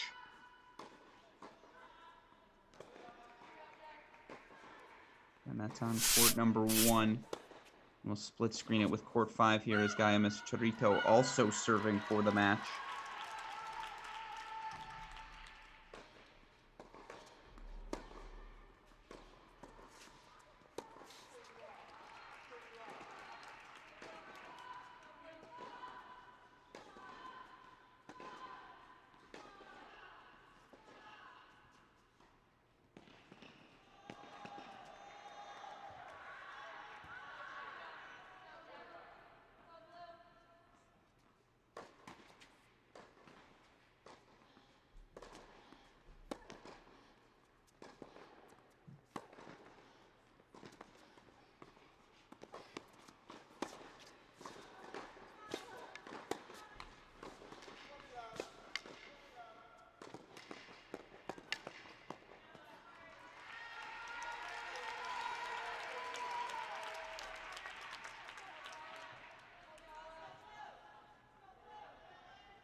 Meanwhile, I'm not sure what happened. Again, right side of your screen. Black there for a second. Do apologize for that fact. Meanwhile, on that left side of your screen, you see it. It's a 6-1, 6-2 victory. And in fact, why did it go black? Duh, because Kari Miller clinched the match. And so with that, that's a 4-0 Michigan win here over the Purdue Boilermakers. So Michigan advances to 8-4 now. Overall on the season, Purdue going to fall to 9-5. And again, they remain winless whenever they have dropped that doubles point. With that in mind, let's go back over to Iowa City.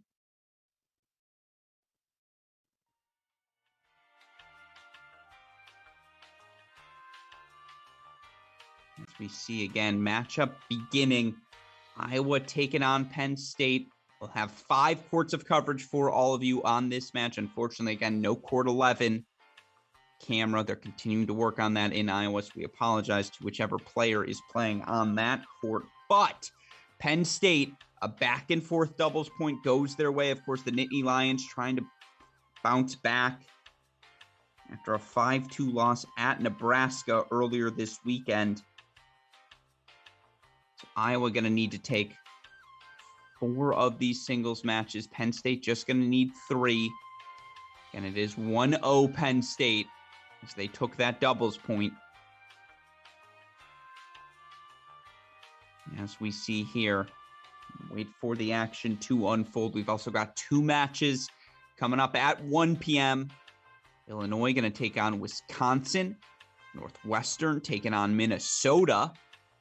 All that action going to be available for you here on our Cracked Racquets CrossCourt cast. And unfortunately, we do have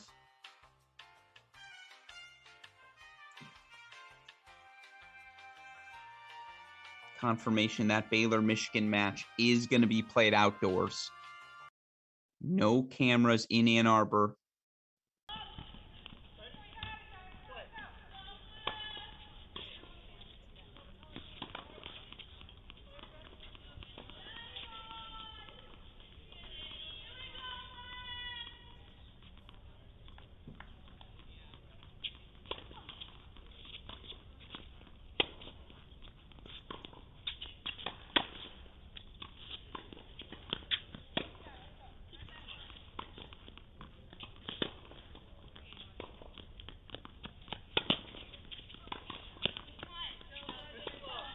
We pick things up here at the number 1 spot, and I promise you the match isn't over. But this is indeed court number 1. Sofia Chekiltsova, sophomore out of Estonia. 6-2 as of March 13th. For these Penn State Nittany Lions, she's taken on Marissa Schmidt, the freshman. Schmidt so far this season.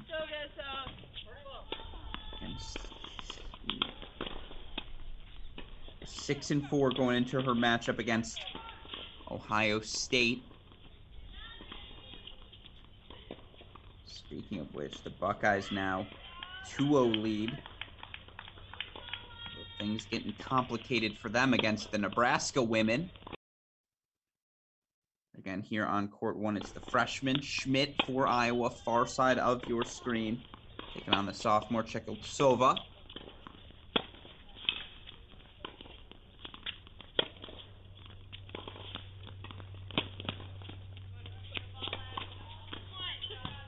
I'm just going to say this. This feels like a must for Iowa. Feels like they have to have this one. They're going to overcome that one love deficit.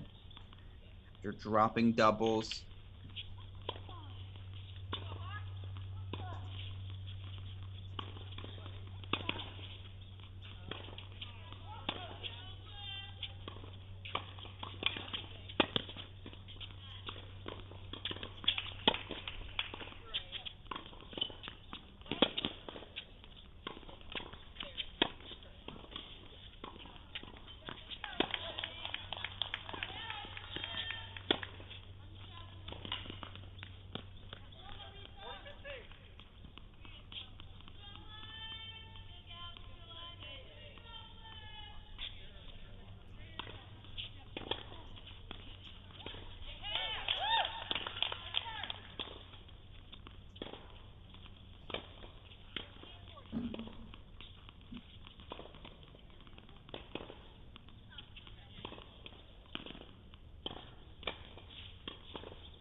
There's an early break for Chekiltsova.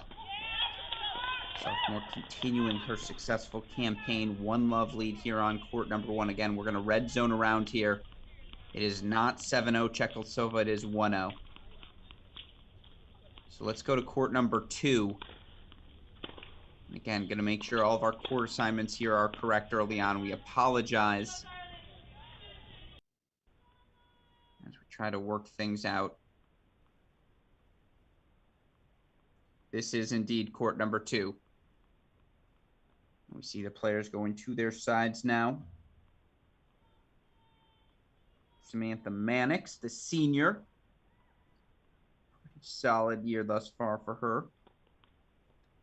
Right around 500 in singles play. She's taken on Fon Zafova, 7-4. Is Zafova for this Penn State team. Zafova, of course, freshman out of Slovakia.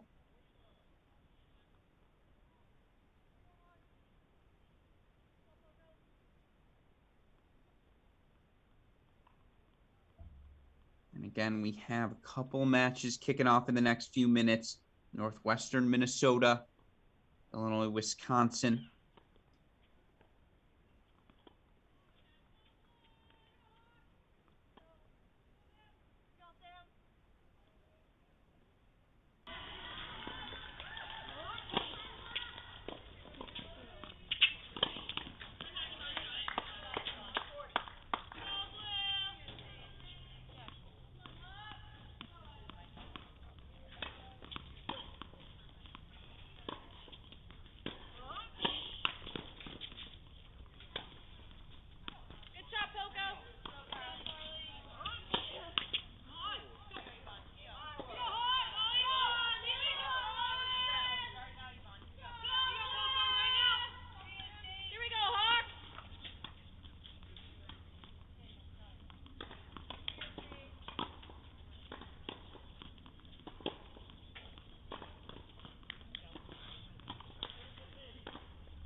2-love here now.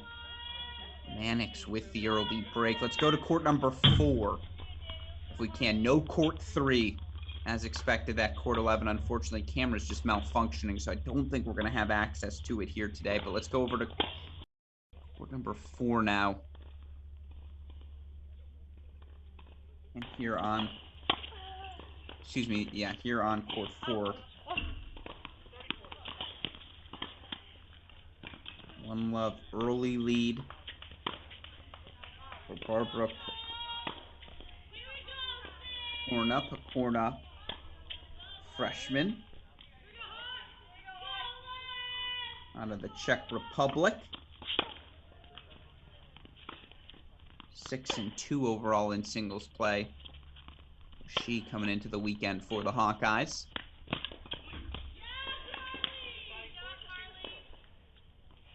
As you hear on your screen, Carly Friedland, her opponent today. Friedland, sophomore out of Hollywood, Florida. Right around 500 in singles play. It's the Penn State sophomore. This very much a swing sort of match. Break point chance here early for Pakorna.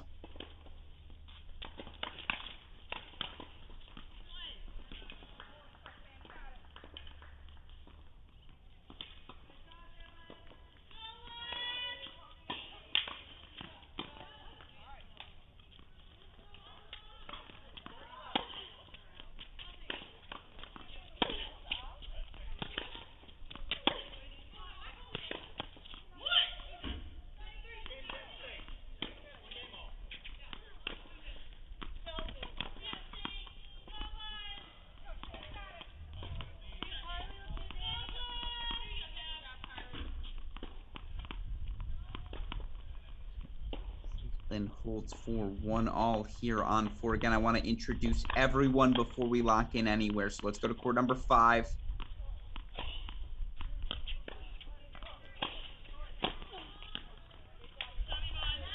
On court number 5 right now. Early break lead for the Hawkeyes. Samantha Gilas, senior out of Texas.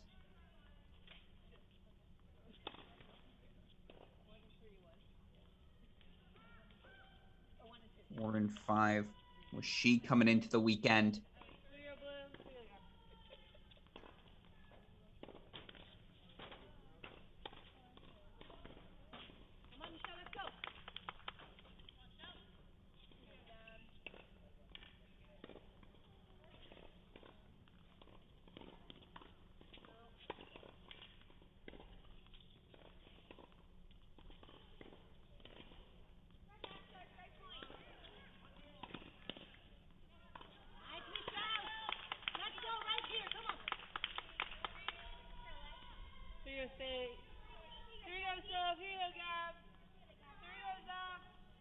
Meanwhile here,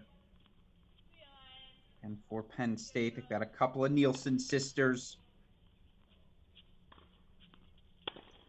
Alexandra Nielsen on their roster. Nielsen struggled so far this year, 3-6.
We see the 1-all here again on court number 5. Let's go to our final matchup on court 6. third, two, please.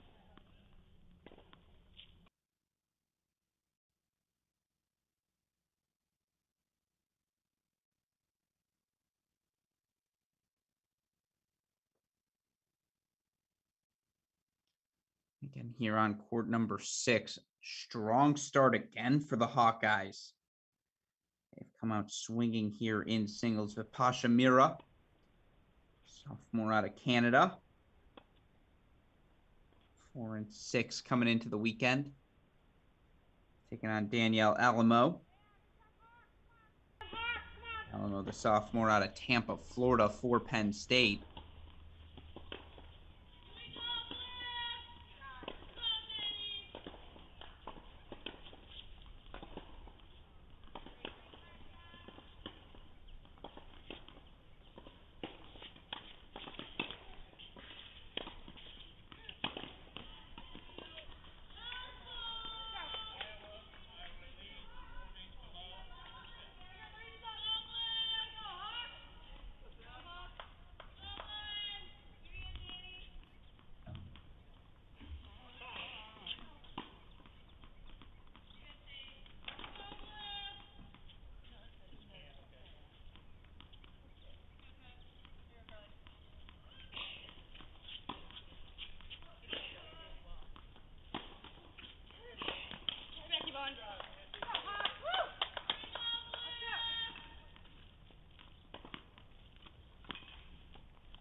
So you see it's all Penn State here. Meanwhile, to apologize, match is moving outdoors right now. Not something I guess these Big Ten schools are going to be 100% ready for. So no cameras right now on a couple of our sites.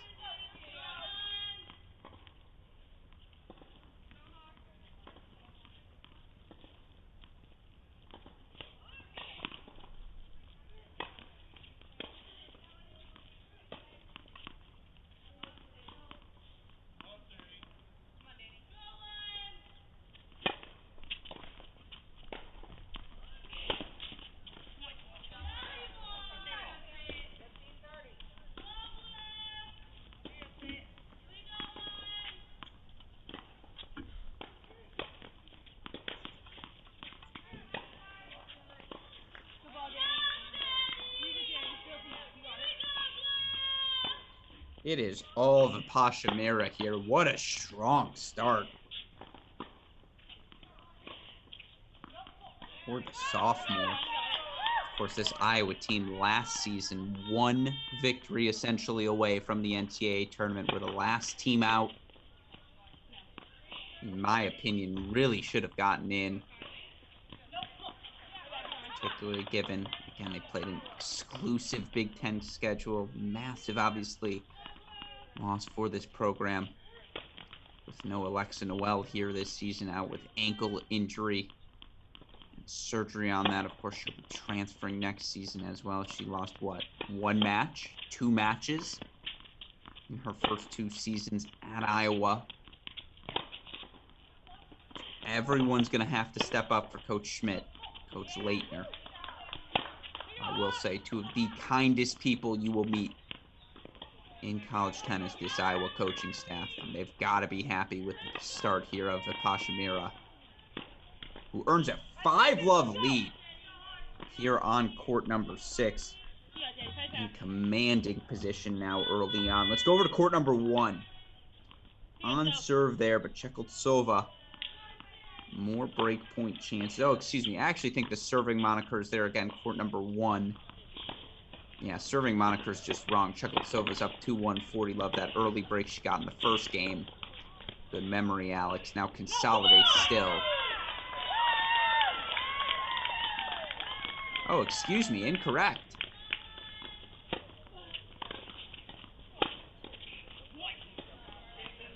Okay, so Schmidt serving on the near side of your screen. And again, it's deceptive colors, right? Because via live stream, that could be white and black, white and blue, Choosing not an white energy and black company on raises Schmidt's for Schmidt, but instead here, again, it is Schmidt serving. Easy, bud. You got Danny. Fight back. You got it. Go, Bippy.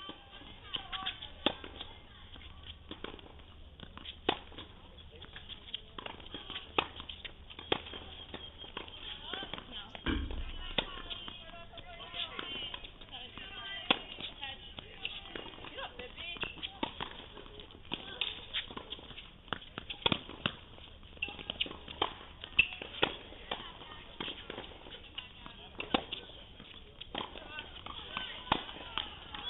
How about that hustle from Schmidt, but the relentless power tennis from Chekoltsova just holds on to that baseline, so she gets the break. 3-1 lead here on 1. Right now, though, it's Iowa with breaks on courts 2, 5, and 6. And let's go back to court number 6 now, as it's 5-love for Vipasha Mira. She's going to look to put a quick first set on the board for her Hawkeyes.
Right. So Pasha Mira now. You see a plethora of lefties here in this Iowa lineup. It's working for them so far. Set points coming up on 6. And what a quick first set that would be.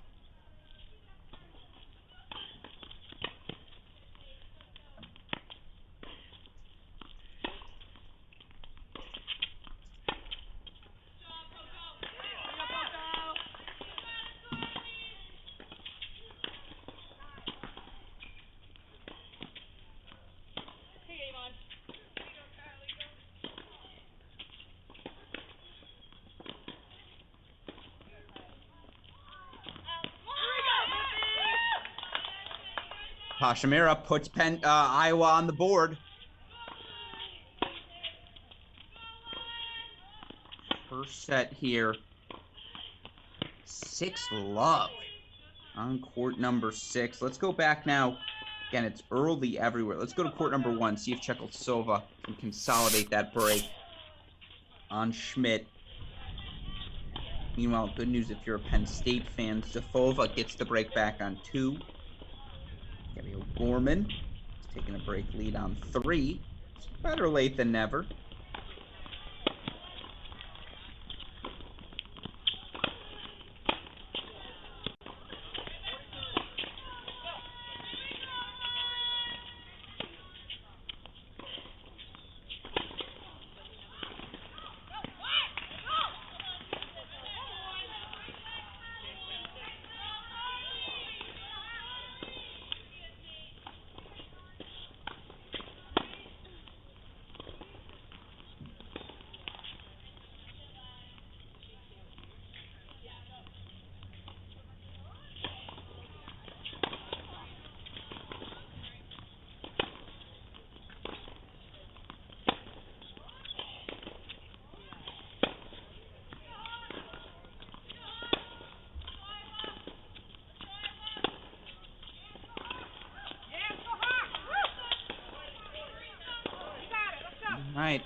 Deuce point break point coming up. It's not a break till you consolidate.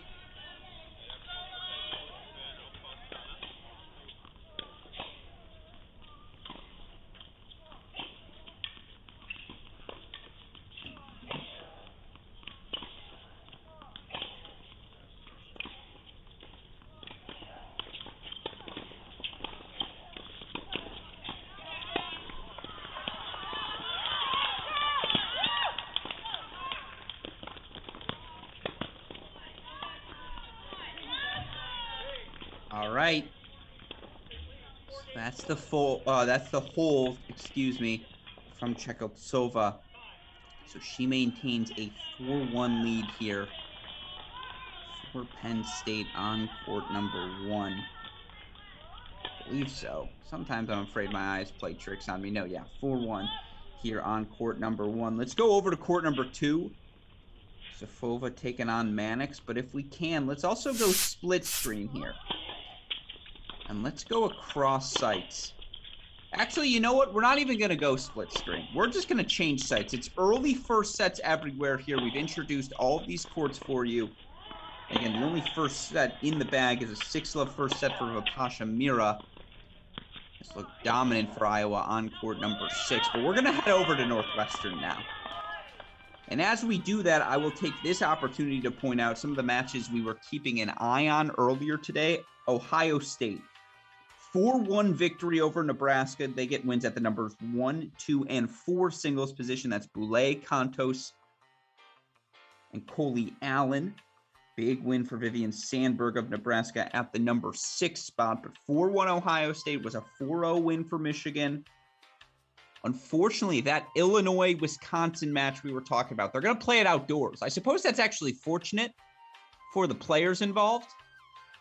Makes life that much more enjoyable for them. Take advantage of a beautiful day today. But our only other match we're monitoring right now, we've got that Iowa-Penn State match. And now we're focused on what's happening over in Evanston as the Northwestern Wildcats, perennial contenders in the Big Ten Conference, taking on Minnesota. And I'll tell you what, the Cats have come out swinging. And we're going to start on court number 1.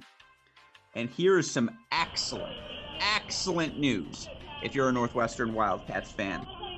Maria Shusharina is at the number 1 position for your team last season, was out with injury when we saw these Wildcats, I believe it was 2 weekends ago, as they faced Kansas. Shusharina's back, folks. And she's here at the number 1 double spot, partnering with Clarissa Hand. Of course, Shusharina was exceptional in her freshman campaign. Sophomore from Russia, back on court here today. Partnering with Clarissa Hand, the senior, out of New Jersey. Of course, we'll see her sister Christina at the number 3 spot. Right now, it is all Cats here. Hand, Shusharina, 4-love lead. As they take on the Minnesota duo here. Emily Duong, Rachel Hanford.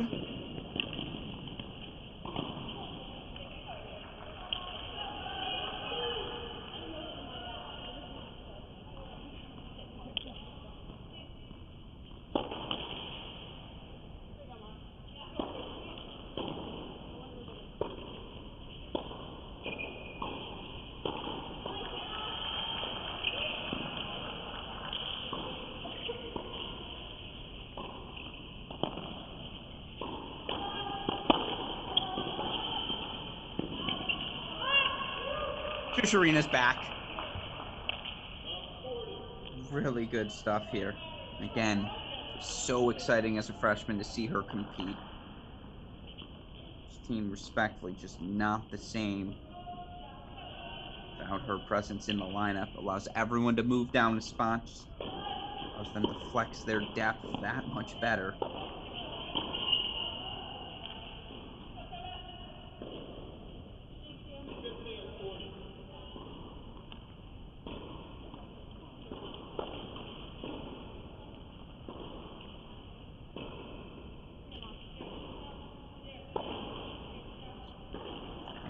Three more game point chances for the senior-sophomore pairing. Strong for Minnesota, the 5th year out of California. Hanford, sophomore out of Ontario, Canada. It's big hitting from the Wildcats, though, and they take the break and with that a 5-love lead here on court number 1. Let's go to court number 2 now. Things relatively even here on court 2. On serve are the Gophers, who I gotta say, I love those Minnesota colors. It's a sharp red for this Minnesota team. And again, it's the duo on serve here. Delilah Said, redshirt junior out of Cairo, Egypt. She's partnered with Anfisa Danilchenko, the freshman out of Russia. And on a Northwestern duo today of senior Hannah McCloggin, freshman Sydney Pratt. Again, you look for this Minnesota team here overall on the season. 33-12 in individual double sets. So you're asking me for these 12-4 Gophers?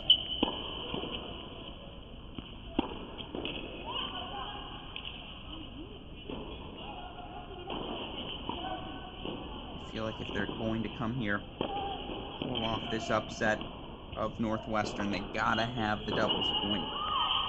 Again, you look for this team 1-2 in conference play is Minnesota. Losses at Nebraska, at Illinois, big win as we mentioned at Iowa last weekend, 2 weekends ago, excuse me.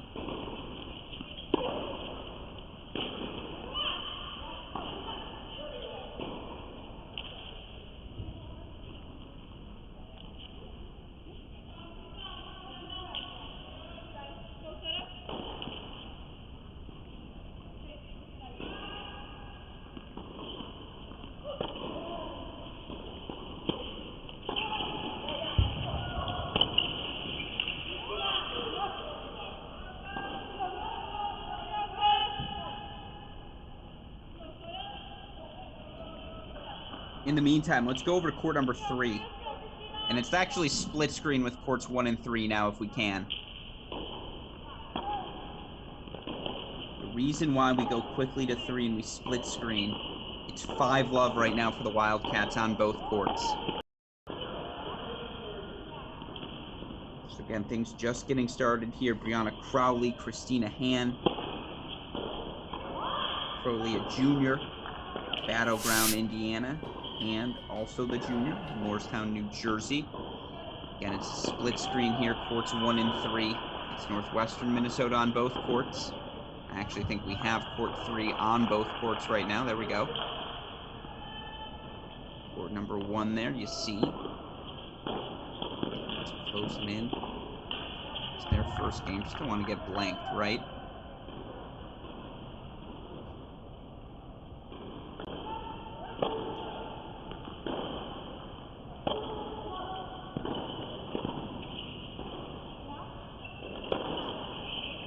So now match point coming up at 1 for Hand and Shusharina.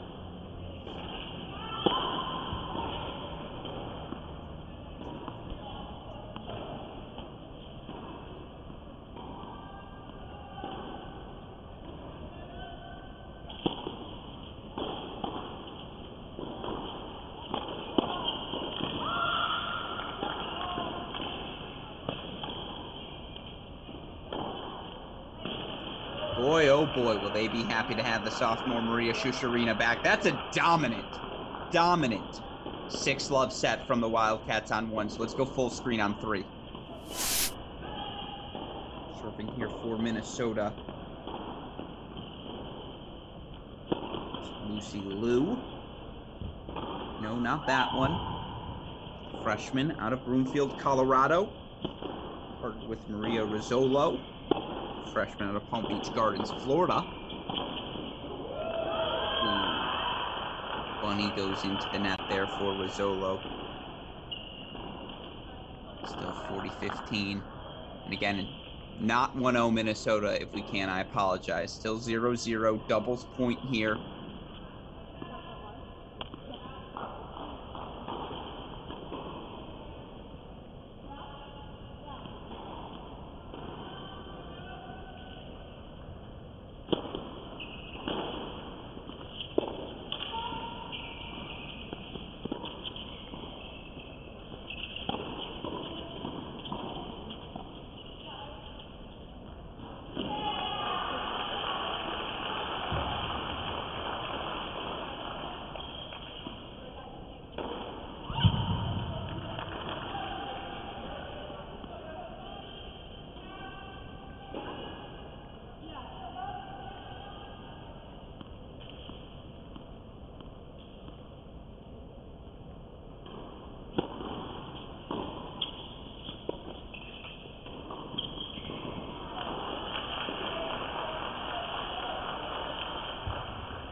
So now a deuce point, set point, also a match point.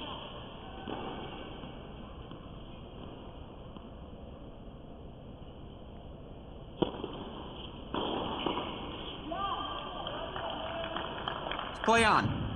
5-1. Minnesota survives here on court 3 again. For what it's worth, it is on serve 3-all on court number 2. And again, unfortunately, no Illinois match for all of you here today. Illinois playing outdoors.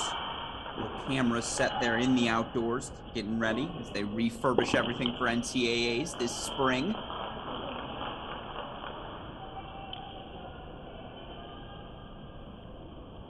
But it looks like things are going to come down to number 3 doubles in that Illinois-Wisconsin match.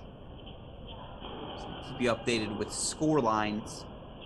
Unfortunately, 2 matches for you here on our broadcast the rest of the way. This one and that Iowa-Penn State battle. Meanwhile, 2 points away are Northwestern here. Crowley, Hand, 5-1 30-love lead. It was Hand and Shusharina with the bagel. Who doesn't like a Sunday morning bagel? 6-love on 1.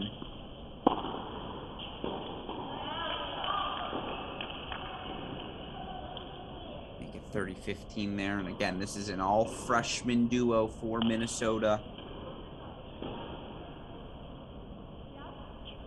And you look for this Minnesota team last season. Coming off of a year.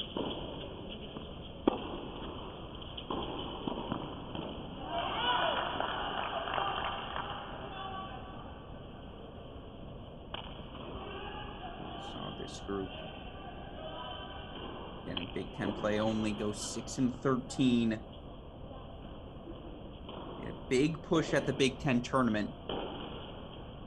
And they're reaching, I believe, the quarterfinals there where they got knocked off by Northwestern still. 3 of their last 4 last season. Come out strong here to start that backhand sails on Rizzolo. So 5-1. 40-30, double match point here for the Northwestern Wildcats, who are, of course, coming off of an NCAA second-round appearance last season.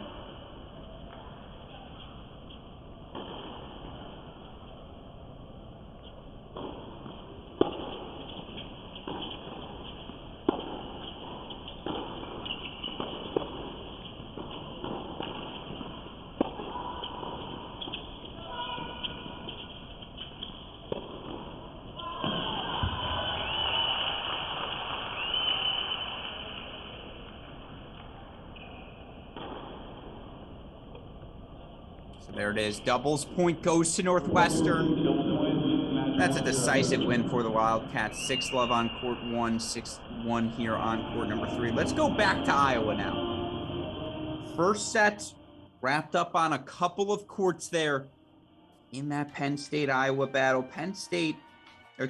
Iowa taking 2 of the first 3 on the board.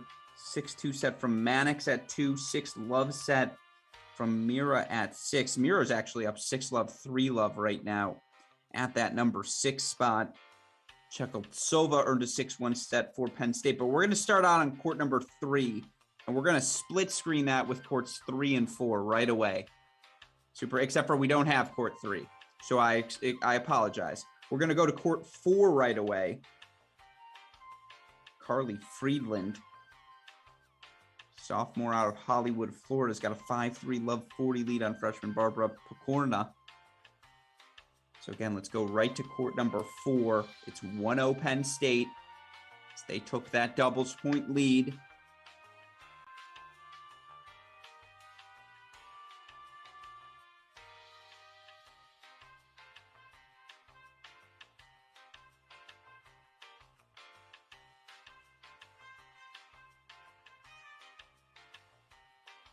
Again, we'll hop between. These are our final 2 sites here on the day. Oh, and it looks like we missed the first set. 6-3 to Friedland. Let's go over to court number 5 then. It's 2 first sets apiece. And right now, if you're Iowa, here's a sight for sore eyes. Samantha Gilas, your senior. Serving to take a third first set. Now, the bad news again, looks like Penn State's O'Gorman is going to make it 3 first sets for the Nittany Lions on 3, so they'll be halfway home. I feel like something's going 3 sets here in this matchup. 3 first sets feels like a minimum you need to get here.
All right, Nelson staying alive here.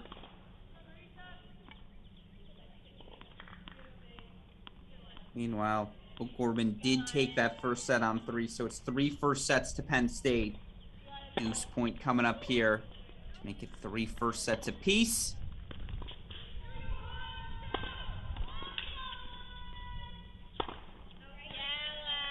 Oh no, she missed that overhead for sure. Sprayed wide. 5-3. Let's go over now, if we can, court number 6. Again, the Pasha Mira is just cruising.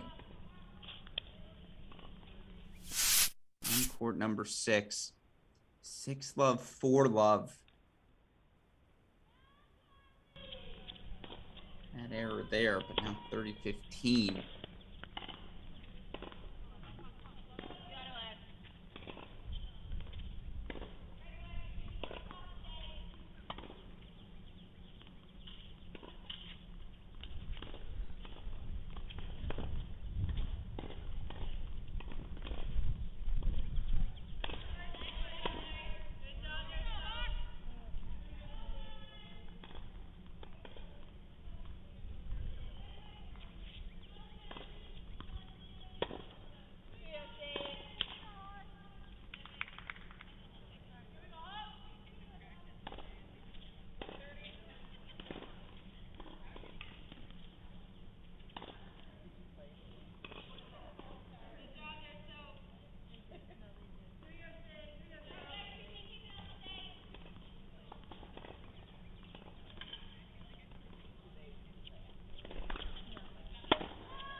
This feels like, I mean, again, essentially a de facto match point, it seems, for Pasha Mira, who could still lose this game and feel comfortable, but 6-love, 5-love?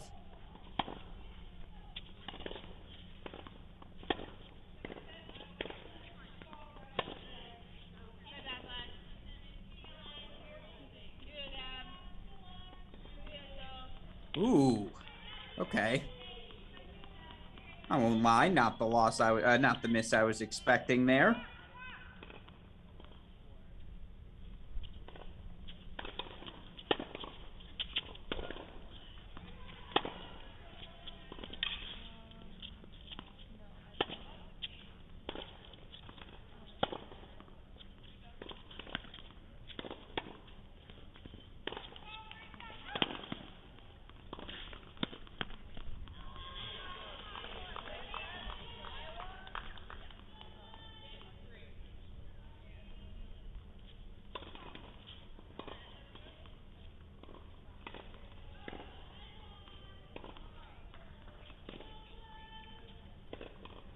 So 5-love meet lead again. It is all Iowa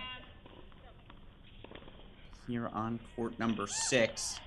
Excuse me, 4-1 now, but still Vipasha Mira is in commanding position. Let's go over to court number 1 now. Let's go back to court number 1, that Schmidt-Chekovsova matchup. And let's actually split screen this with court 2. I feel like, again, Marissa Schmidt, the freshman, has been so good this season for her Hawkeyes. I feel like she's got to be the one to turn this match around, force a third set on 1. Again, if things stay to script, doubles and 3 first sets to Penn State. All they got to do is protect their leads here. They'll have earned themselves a victory here today. Split their road trip here to the Midwest, following their Friday loss again, 5-2 to Nebraska.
So again, you see the hold there, 2-1 Schmidt's keeping pace on 1. Let's go full on 2.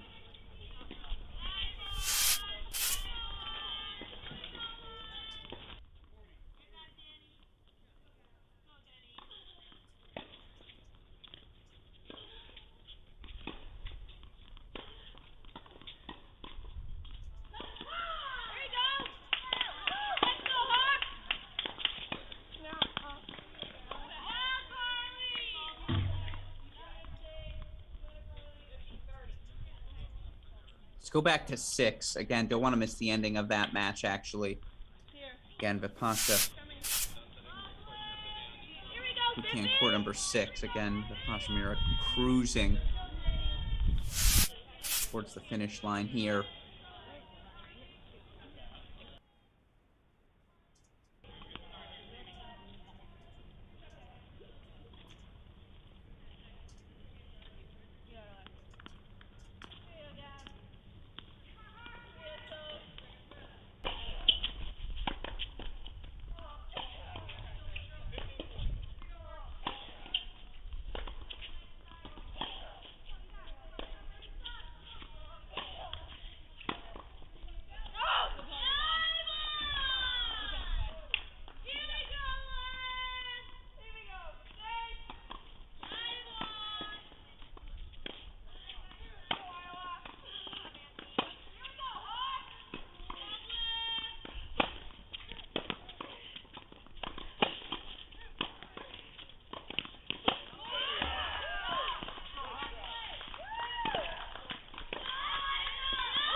suppose better late than never here.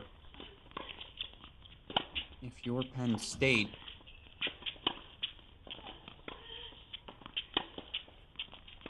Again, would have to be some sort of turnaround here. I'm sophomore Danielle Elmo. You look overall on the season, playing in, I believe, just her third singles match of the year.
Ooh, if we can, let's pop over to court 5 quickly.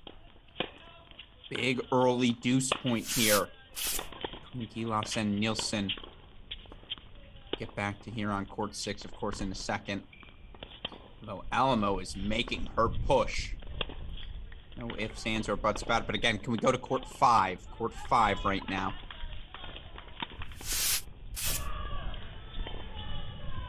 Deuce point coming up. Oh, looks like we just missed it. I apologize, folks. Let's see who it went to. It goes the way.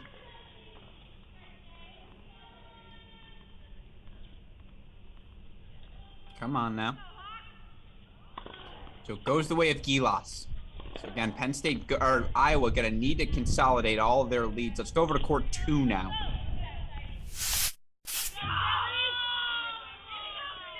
Mannix is in a bit of trouble in her service game, and it looks like she just got broken, as a matter of fact.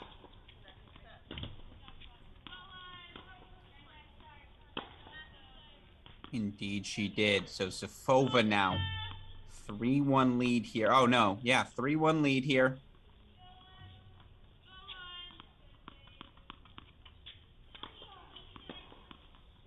I'm not sure if that's serving markers right. Let's see here. Yeah, it is. It is incorrect. Or it is correct, excuse me, as it is Mannix serving on the near side of your screen.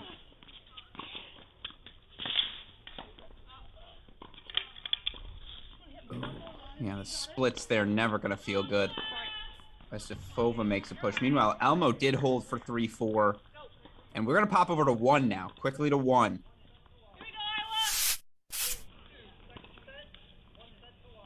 Yeah, just these points are going just out of our control. I apologize. Chekosova. 6-3, 3-2. So again, Penn State taking that doubles point. It's a 1-0 lead, Penn State here, not a 2-0 lead. 1-0 lead right now, State. And so the question is, again, can they consolidate all their leads? Well, right now, Chekoltsova's up 6-3, 3-2 on 1. Friedland's up 6-3, 2-1 on 4. And Gabby O'Gorman breakpoint chances on 3. Let's go back to 6 in the meantime. Thought this might be a quick point for Iowa. Instead, it's been 3 straight games here for Alamo.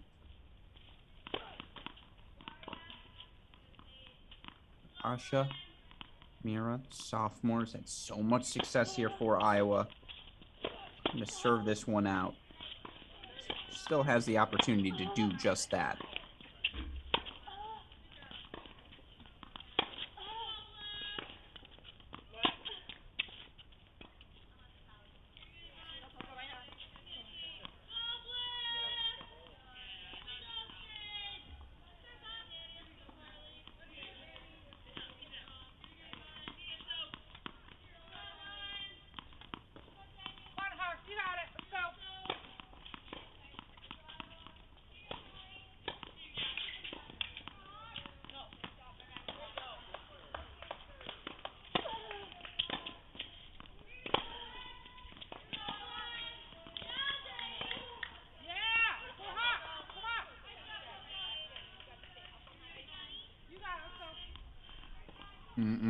Ball goes real wide, and I like that change up there from Pashamira just to move forward, change the dynamic. She's gotten so defensive here in the last 10 minutes of this match. Meanwhile, first doubles point goes to Wisconsin as they try to upset Illinois on the road. Wisconsin's a team to talk to enough people here in the Big Ten. The Wisconsin women, not only very much on that NCAA border right now via their rankings, but you talk about their level, really impressive in the national indoors. Their doubles is as good as anyone in the country. Do they have the singles depth, though, to get the job done? That's the question. They're number 51 right now, coming into the weekend in the country. That is right on the NCAA border. So some interesting things happening right now across the Big Ten. Both of these teams currently out of NCAA position. That's why a win here is so important. Especially, again, given the fact that both of these teams dropped their matches earlier this weekend. You just don't want to go 0-2 ever in the weekend of conference play.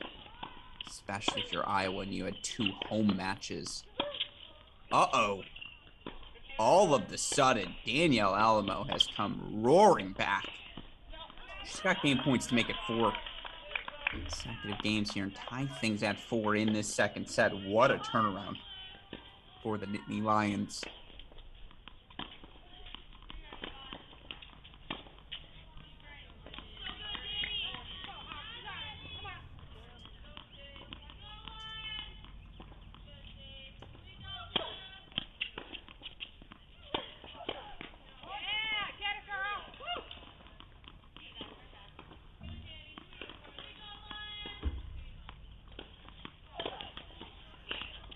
Wow. Wow. Did not expect this turnaround on 6. Danielle Alamo has come roaring back. 4 consecutive games. It's 4-all here in the second set. Meanwhile, let's go split screen this matchup with the matchup happening on court number 1. Chekoltsova up that break on Schmidt for Penn State, looking to consolidate in her 3-2 service game. Again, that's court 1 we'll split screen with here. Of course, we are keeping an eye. We know the action in Evanston underway. Northwestern a 1-0 lead over Minnesota. First set's underway everywhere there as well. Still early in those first sets. Gonna go split screen there momentarily.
All right, 1 break point chance fought off for Chekoltsova. She looks to hold on to that break lead.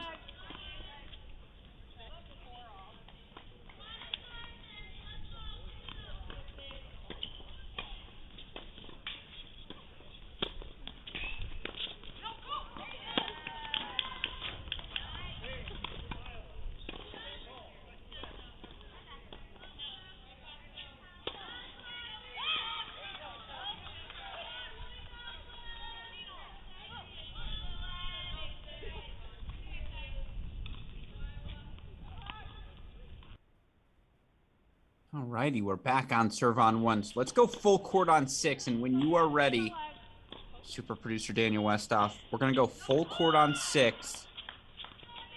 And then we're going to introduce all of our matches over in Northwestern on the other side of our screen. So let's put court 6 over on that left side. Yeah. Let's get the action going underway in Evanston. We prepare our split screen site. It is the Pashamira now. Breakpoint chances to retake the lead. Oh no.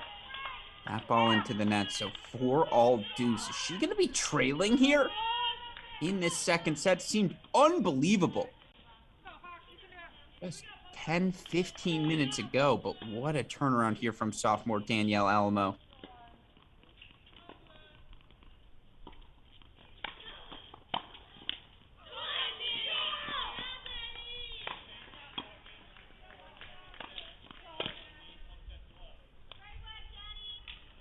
Wow, oh wow, oh wow. Did not see this result coming. Certainly the Pashamira played a lot of good tennis early in her college tennis career, but 5 straight games for Danielle Alamo. Not something you always expect to see. Meanwhile, again, as we prepare our split screen here, we're going to go cover the action happening across the Big Ten. Northwestern taking on Minnesota right now. Also have Illinois down 1-0 at home. Wisconsin on the road taking the doubles point. So important to do that in your road matches. Of course, coming up here at the top of the hour, your match of the day. Moved outdoors due to the outstanding weather. Therefore, no cameras in Ann Arbor. But Michigan right now.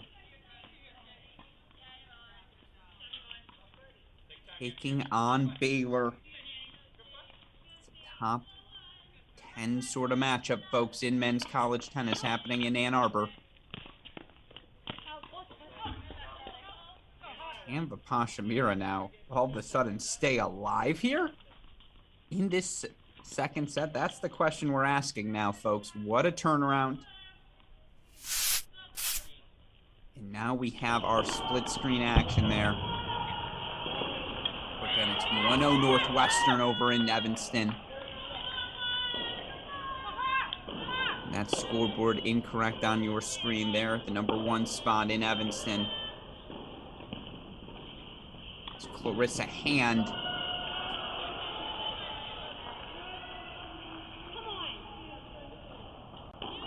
With that, we'll take a 3-2 lead here. Break of serve at the number 1 spot. Hand, senior. Taking on Rachel Hanford. Hanford, the sophomore out of Ontario. We look for these two again for Hanford here this season. She's been pretty darn solid. 7-4 overall at that number 1 spot. Let's go to court number 2 in Northwestern as we jump around. I want to introduce to you all of the matches in Northwestern, Minnesota.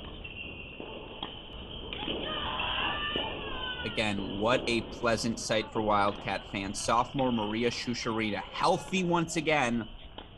Flexing her muscles here. 4-love lead for her over 5th-year senior Emily Duong of Minnesota. Duong 7-3 overall in dual match play, and this Minnesota team 64-23. They've won 74% of their singles matches so far this year. Now, it's been a relatively easy schedule for them. Relatively easy.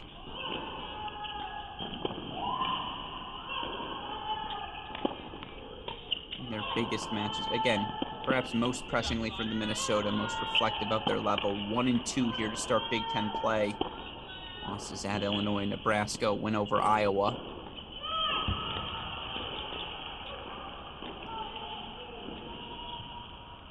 Man, you see, again, the aggression, how good of a ball striker Maria Shusharina, the sophomore, is.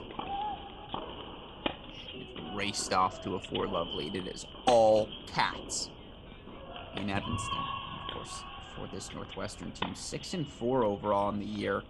Also played a tough schedule. Their losses: Wake Forest, Vanderbilt, at Georgia Tech, at Kansas. All of those losses either 4-2 or 4-3 in nature. course, this team's got a matchup with Duke. Top 10 team at Duke in Durham coming up on Wednesday. Or it'll be exclusively Big Ten matches the rest of the way. So again, one more big shot for these Wildcats, who certainly top to bottom have the sort of talent on their roster. They should, without question, be an NCAA tournament team. Top 25, top 16, that remains to be determined.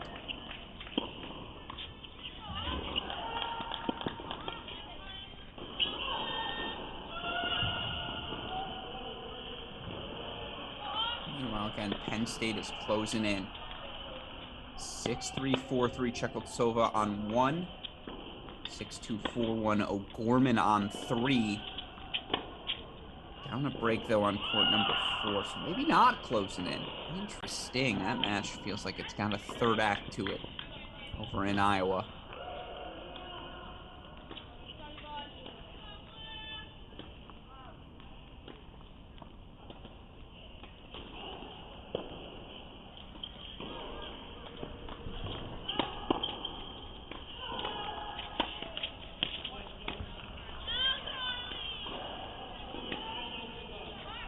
That's a 5-love lead for Shusharina. She continues to cruise. So let's go to court number 3 now. And again, we're staying on court 6 in Iowa, Penn State, because quite frankly, it's the most fascinating. Neil Elmo has come racing back there on 6. Although, actually, let's go to 1 in that Penn State-Iowa match. Chekhovsova still nursing that break of serve lead. Up 6-3, 4-3. Freshman Schmidt for Iowa, but Schmidt 15-30. But so many balls in play. Love how well she can absorb pace. Meanwhile, right side of your screen,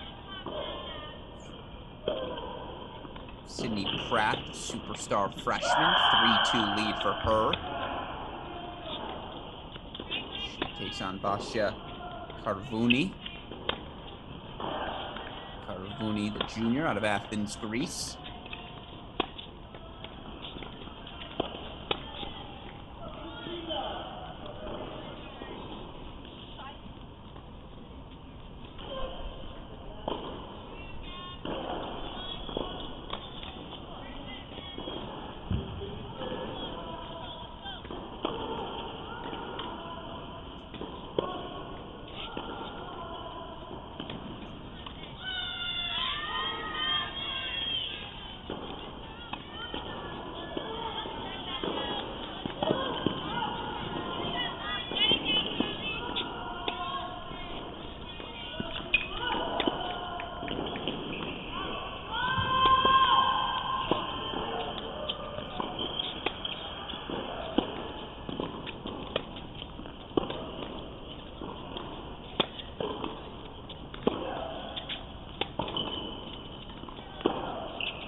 And 6-3, 4-3.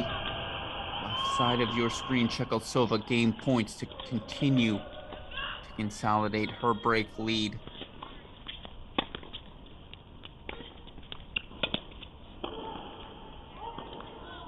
So it is 6-3, 5-3 on court 1 in that Penn State-Iowa matchup. Meanwhile, I know some of you tuning in hoping to see that 2 p.m. thriller. Top 10 in Ann Arbor, Michigan versus Baylor. Unfortunately, depending on your perspective, that match being played outdoors.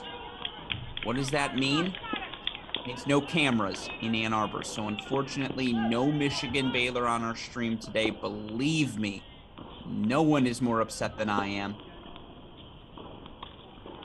Good news is we still have some fantastic Big Ten women's action here on our stream for all of you to enjoy.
Schmidt trying to stay alive.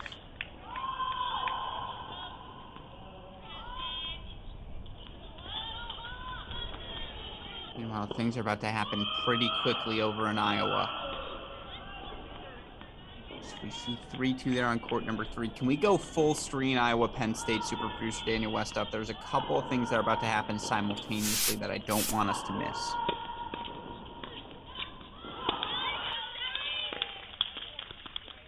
So we see the 30-all here on court number 1, but can we go split screen here? Court 1 and court 5. Courts 1 and 5 here in Iowa City. Is Gilas going to have a chance to serve for a point for the Hawkeyes as well?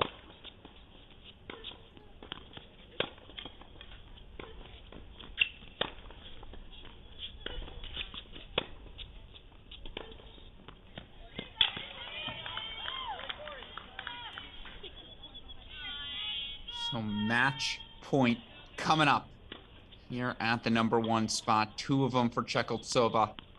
She tries to give her team a 2-love lead. Meanwhile, Gabby O'Gorman on court 3. Unfortunately, no camera on that court, but she's about to serve for the match against Bacala as well for Penn State. So Penn State's about 2 good minutes away from putting 3 points on the board, being 1 match away from a road victory at Iowa. Meanwhile, you see it there. And again, you can ignore the logos on your screen. 6-3-5 love. Gilas says she's getting ready to serve for the match.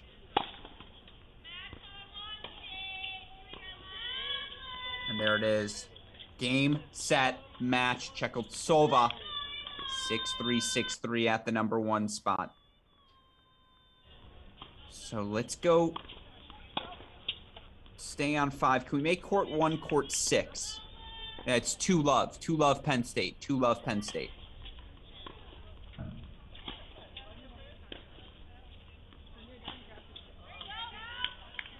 2-0. 2-0. And so he's there. Can we make court 1, court 6? Court 1, court 6. As we see, it is a breaker to decide things there in that second set. Pashamiro is up 6-love, 4-love. The lefty Iowa Hawkeye on the near side of your screen. Ooh, meanwhile, can we make court 5, court number 2 quickly? I know I'm asking you for a lot of things here, but we've got a set point for Zafova. She's looking to force the split here.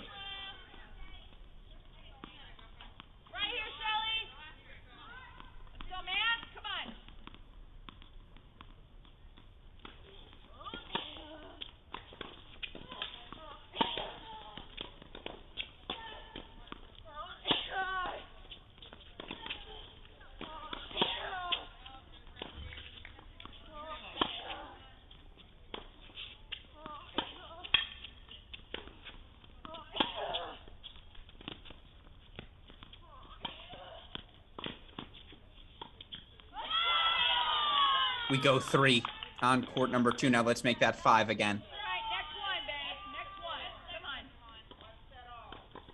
on. As we see here again, Iowa serving to put a point on the board. See it on your screen. Samantha Gilas, the senior. Going to start the rally cry here for the Hawkeyes. But is it too little, too late? It may be. It's actually 3-0 Penn State now. Gabby O'Gorman on that shadow mystery court number 3. 6-2, 6-2 win for Penn State. Now all they need is Carly Friedland, who's up 6-3. Down 3-4 in the second. Down 3-5 in the second. So folks, we may have a long second act here in this match. It may just come down to that matchup on court number 2.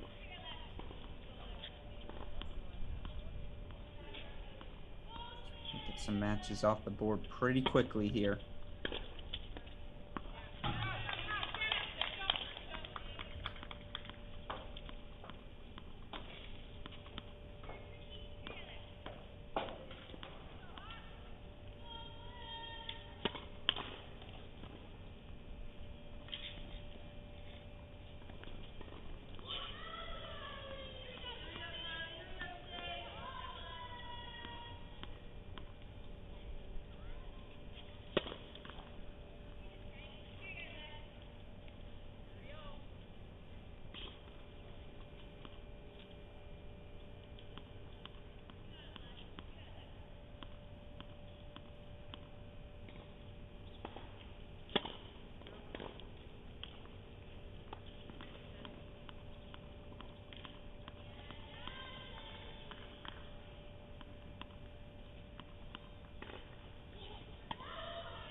Mm-hmm.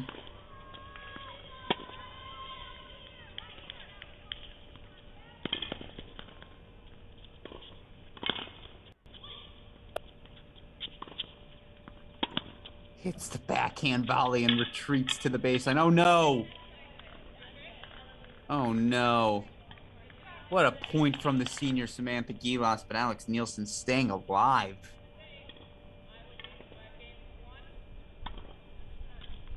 So 6-3, 5-1 there. Meanwhile, set points. What a freaking turnaround it would be for Danielle Alamo.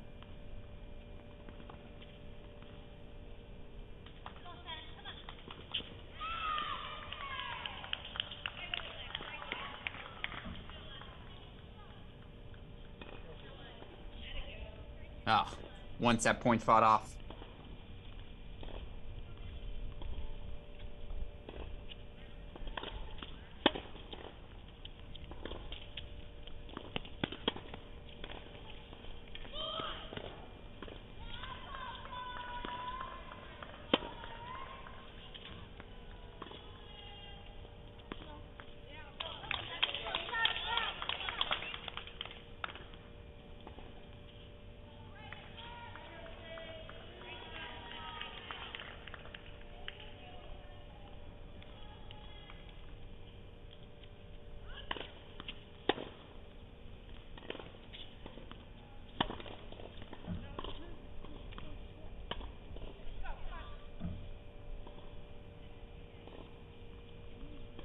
Okay, 2 set points fought off. 5 of Pasha Mira. Just feel like, again, with that third set coming up on 2. Match where Iowa won the first set. They need to take these 2, and they need to do it now. Good news, though. Barbara Pakorna forces a third set on 4. So one of these teams will have to win a 3-set match to earn the victory here today. And there's the set for Alamo on 6. So we play on court 6. 6 love and 6-7. Let's go full screen on 5. And while we go full screen on 5, super producer Daniel Westhoff, now is where I will ask you, if you can, let's get that Northwestern match back up on our screen as well and go split screen here. This was the inflection point. Penn State had the opportunity to end that match. Friedland knocked off Pakorna in straight. She is unable to. So there will be a third act in this match. And yeah, Iowa's got to win everything left on the board. No reason they can't do that here. 30 all now, 6-3, 5-1. Third sets again, already underway on courts 2 and 4. Danielle Alamo, the sophomore for Penn State, was down 6 love, 4 love, somehow forces a third.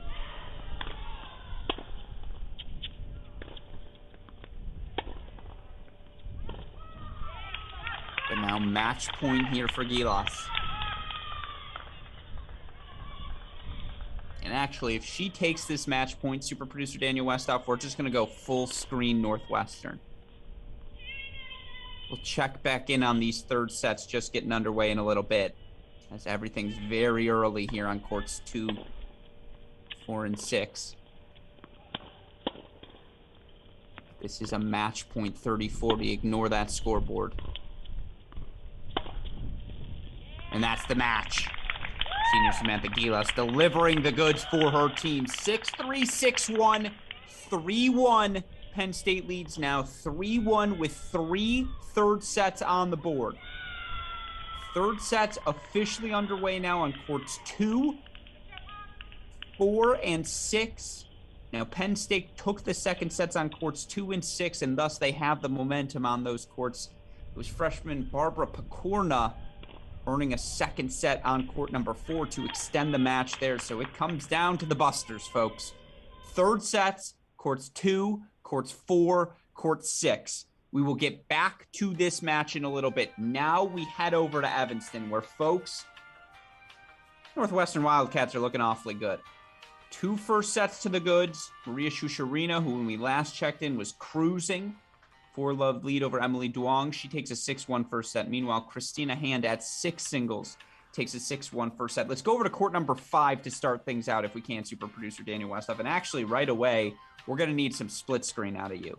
We're going to start on court number 5, where Justine Leong has a 5-2 lead over Anfisa Danilchenko. Leong, the freshman for Northwestern. Danilchenko, also the freshman. So a little all-freshman squabble there on court number 5. We're going to split that with court number 1.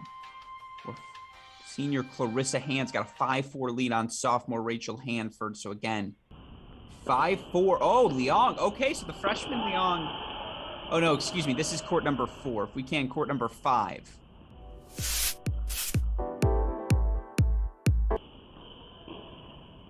This is our court number 4. Here we go. Mucho gracias, super producer Daniel Westhoff. There's Justin Leong, the freshman on the near side of your screen.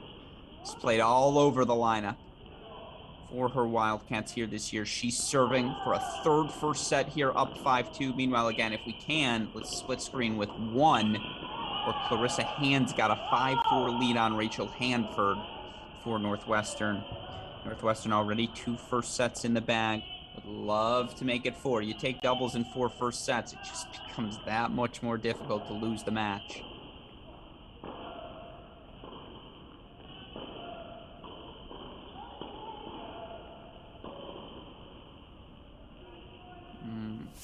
Backhand into the net there.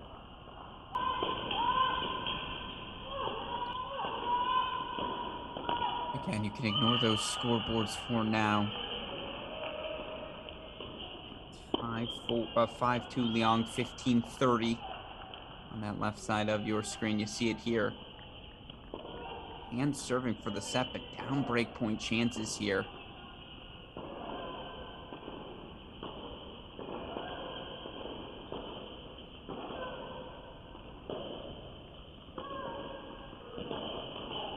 Hanford gets the break.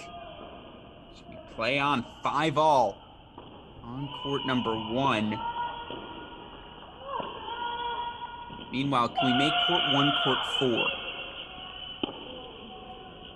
Make 1-4 on our broadcast here as we stay split screen. Leong's 2 points away, but Minnesota's actually serving for a set themselves here. Up 5-4 on court number 4. Excuse me, no, they're returning. Okay, that makes more sense. Never know with the scoreboard early on.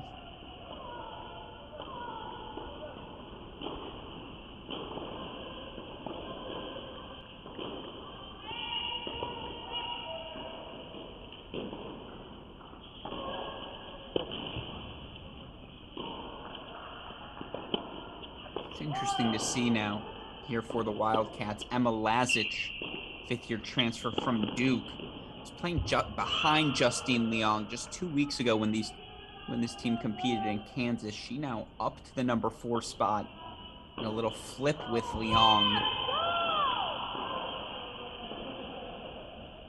Lazic taking on Maria Rizzolo. Rizzolo, team leading tied 10 wins in the dual match season thus far for her Golden Gophers. Are they still golden? Is it just Gophers now? I think they're still golden. Leong broken for 3-5, so Danilchenko stays alive in the battle of the freshmen on 5.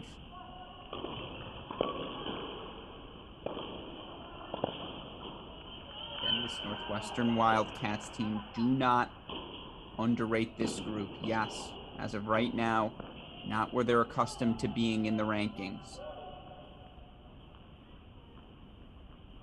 In fact, worth noting for the Big Ten right now, they're looking pretty deep as this conference. Michigan State at 60, Nebraska 55, Wisconsin 51. Minnesota actually all the way up at 42 entering the week. Northwestern 39. Very much both teams on that NCAA cutoff line right now. Both would probably get in. So again, for Minnesota, tough loss at Illinois to start the weekend 4-1. That plus the loss again, 6-1 at Nebraska. Just to reiterate the point, all of these matches matter. Now, it is worth noting for Minnesota, 3 straight on the road to kick off Big Ten play. Sometimes that's just how things break.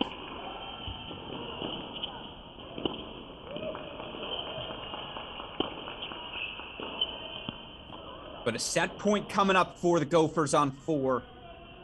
Meanwhile, Leong again making that push on 5. And again, if you're just joining us, Alex Gruskin, Daniel Westoff here on our Cracked Racquets CrossCourt cast. All things Big Ten tennis. We know all of you interested in that Michigan-Baylor matchup. Unfortunately, that one being played outdoors in Ann Arbor as such. Sadly, no cameras for us to be live streaming, but how about that? Justine Leong now. Set points for the freshman.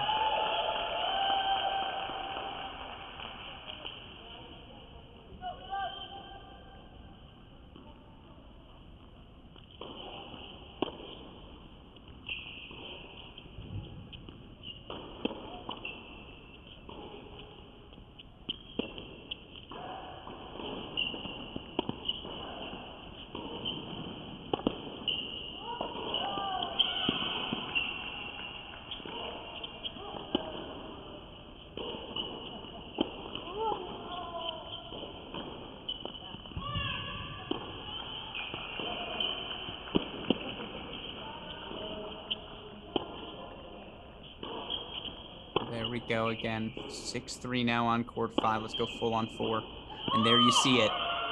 Set goes to Minnesota. So the double set.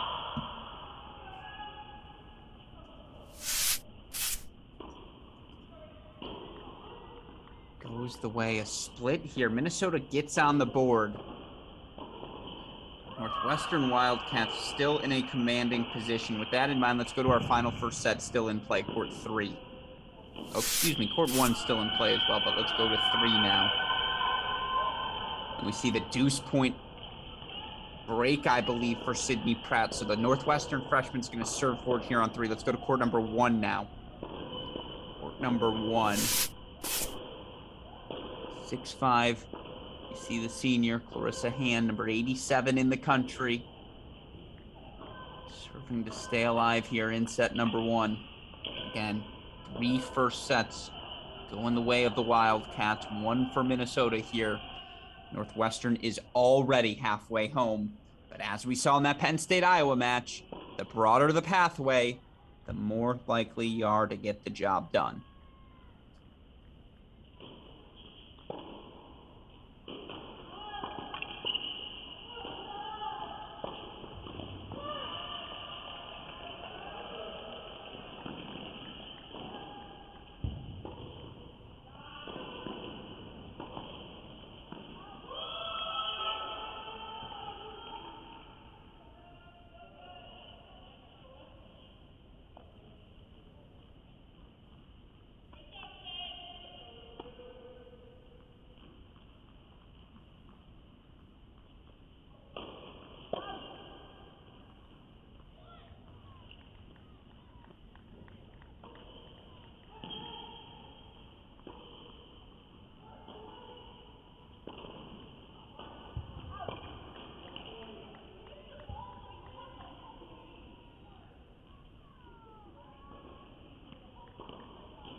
Let's go to a breaker to decide things on court one.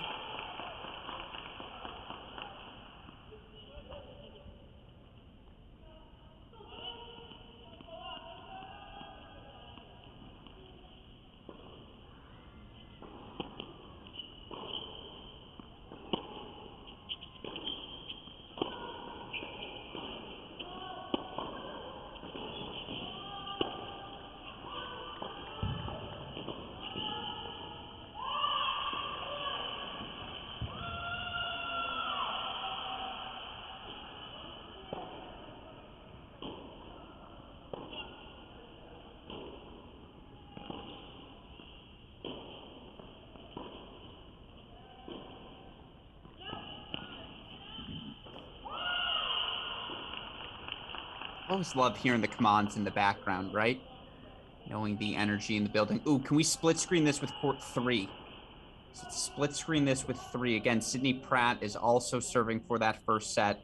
Final 2 first sets on the board. 3 already to Northwestern. Oh, excuse me. Pratt got it 6-4.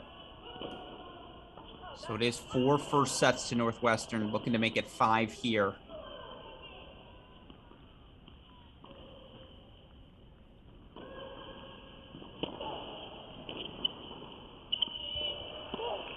So calm. So calm is Clarissa Hand there. Steady Eddie. She lands that lob over the head of Hanford for 2 love here. Mini break consolidated now.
Yeah, you hear the roar. That's just a good sneaker.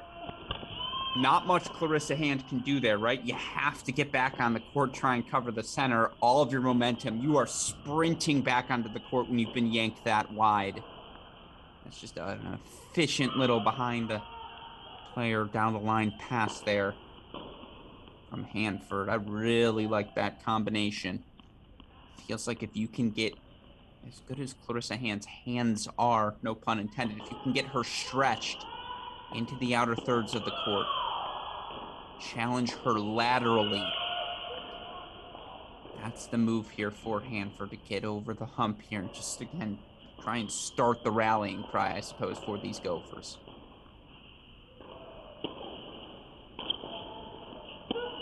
Yep.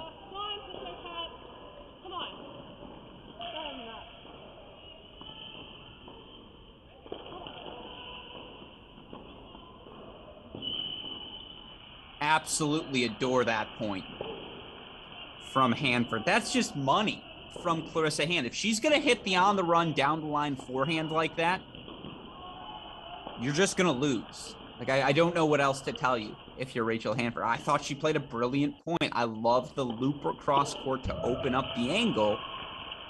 Again, Clarissa Hand just kind of came up with the goods there. Not much you can do about it. So 4-1 double mini break lead now for the Cats. And you just feel like, again, they seized this set. 5 first sets plus doubles. It's happened. That's an awfully high mountain to climb.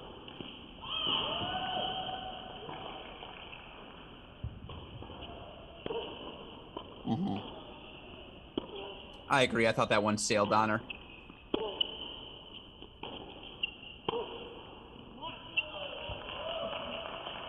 So 4-2 as we make the turn here. Meanwhile, again, super producer Daniel Westoff is getting ready to bring us back to Iowa, Penn State, ending of the third sets. We've worked our way through a couple of them now. We're nearing halfway points. Penn State still in command.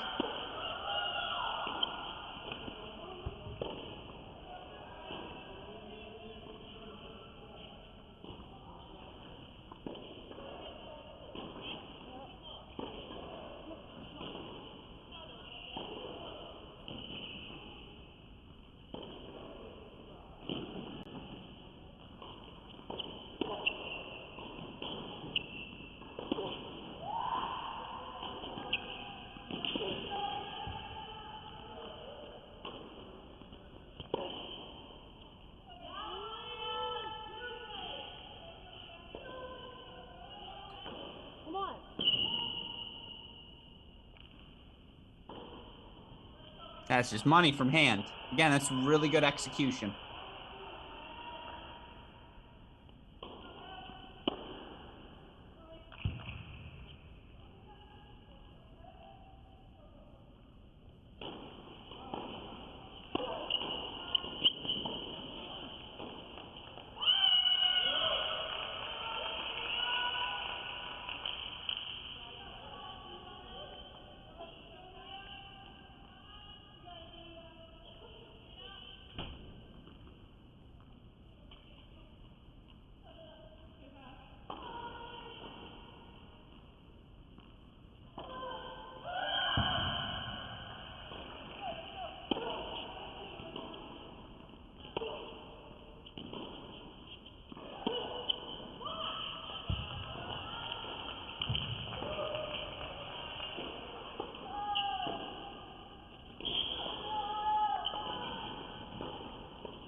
Shank wide, so 6-3 set points coming up.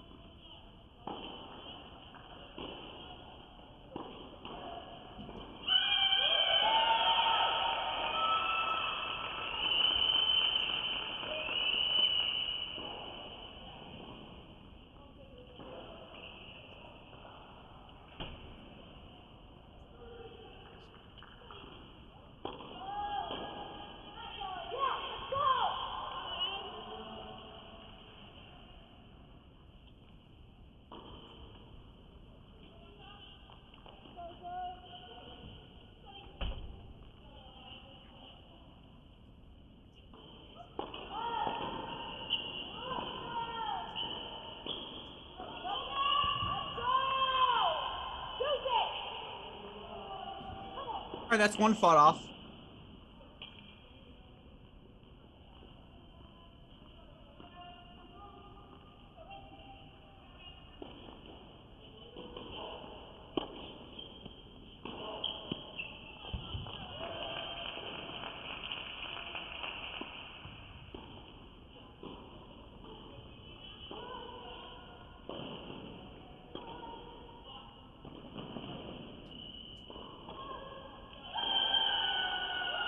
No, not that error. So that's a first set for hand. She'll take it, and the Cats will take 5 first sets here in singles. So Northwestern is in a commanding position, folks, and this is the Cats we are accustomed to seeing throughout the course of Big Ten Conference play. Well, now it's time to go split screen. Northwestern's in control. Again, 5 first sets plus a doubles point in hand. No pun intended. And now we go back to Iowa. And it is, can we check, is there any action on court 6 in Iowa, Penn State? Has that camera been stopped? If so, I screwed up a score line there and I apologize. Just want to make sure. Okay, so my eyes lied to me. And again, I think it's a uniform thing. Blue looks like black, black looks like blue. Vipasha Mira ultimately did hold on at that number 6 spot. As you see, the court's empty there. So that was a 6-love, 7-6 win for Mira. So the score must have been off there when we were watching. So it's actually 3-2. I apologize. It actually is 3-2 right now for Penn State over Iowa. But as you can see, we're in third sets here, and right now Zafova, perhaps some of you would like to know her first name as well, Yvonne Zafova, the freshman out of Slovakia. It's been fairly solid. Got a win over Nebraska in 3 sets on Friday. And now you look for Zafova, 8-4 overall on the year. That leads the team in wins. She can deliver them another victory here today. A borderline de facto match point. Oh no, what happened? Something's changed. Yeah, see, on the near side, doesn't that look like an Iowa uniform? And in fact, it is. But doesn't it look like a Penn State uniform as well? Tell me I'm not crazy here, folks. 5-1 Zafova, though, on the far side of your screen. So Penn State is 1 game away here from clinching a hard-fought 4-2 win in Iowa. Meanwhile, in that Northwestern match, again, Hand takes the first set there. Let's go over now to court number 6. From one hand to another, Clarissa to Christina. Christina Hand 6-1, 3-2. Or excuse me, 2-all. And make that 6-1, 3-2 here over Delilah Said on court number 6. Meanwhile, a couple of scores flipped. Let's go to court 2 in that Northwestern match. Maria Shishirina commanding 6-1 first set, but now down 4-2 to Emily Duong in the second. Minnesota gonna need to flip 3 matches, gonna need to earn 3 3-set victories.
That's 1 match point fought off. Meanwhile, thank you, Scotty B, for the update. Baylor had match point in doubles. It's now 5-all in the decider between Baylor, Michigan over in Ann Arbor. That top 10 matchup on the men's side happening right now without cameras.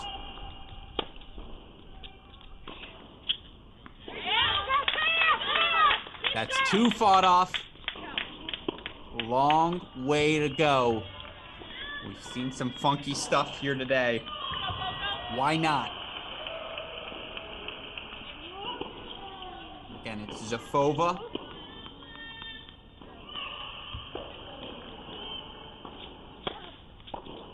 Taking on Mannix, the senior.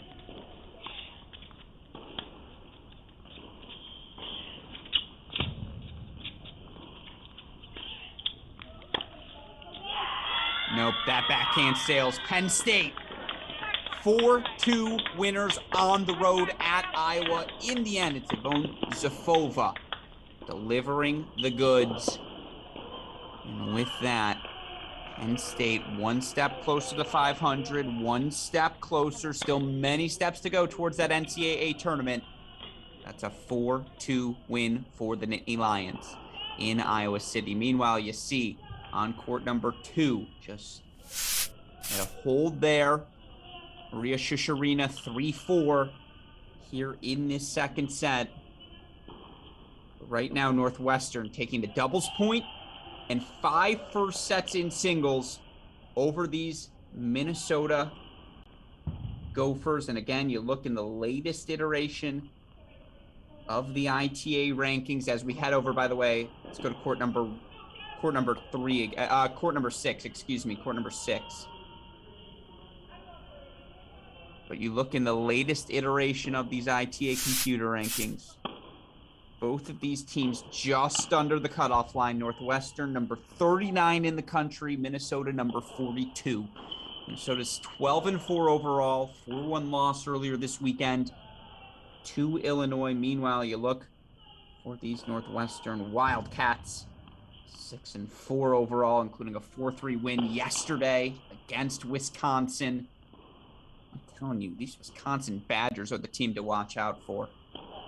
That's a big win for Northwestern. Wisconsin was making a push. Certainly Michigan, Ohio State, the favorites entering Big Ten play this season, but Northwestern, Wisconsin, Minnesota, Purdue, Michigan State, and just the depth. Big Ten Women's Conference hasn't had depth like this, in my opinion, in quite a bit of time.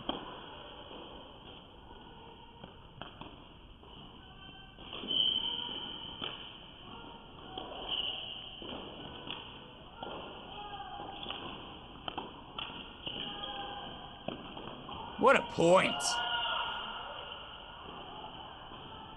And kept asking the question with her passing shots.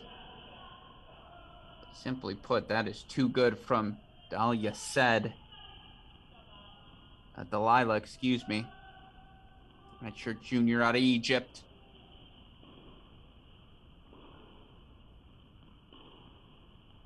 And your other critical Big Ten match happening right now. 1-0 Wisconsin. Taking doubles, but dropped 3 first sets at Illinois. That's a barn burner, folks. And unfortunately, that match also being played outdoors. No outdoor cameras at a lot of these Big Ten sites. Why is that the case, you might be asking? Well, think about it. So many of these Big Ten schools, cold weather locations, you're outdoors, what, a month of the year? Maybe, if you're lucky, you get 5+ matches outside. Is it worth it for these schools to invest in outdoor cameras if you're only going to use them once a year? In not every case is the answer to that question yes. So again, I'm not justifying it. I'm just explaining it.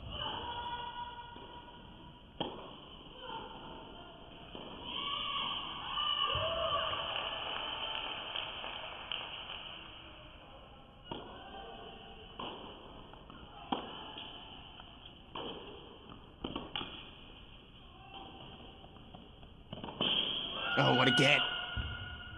But it goes wide, so you see the splits there. Bravo. Hopefully she's okay.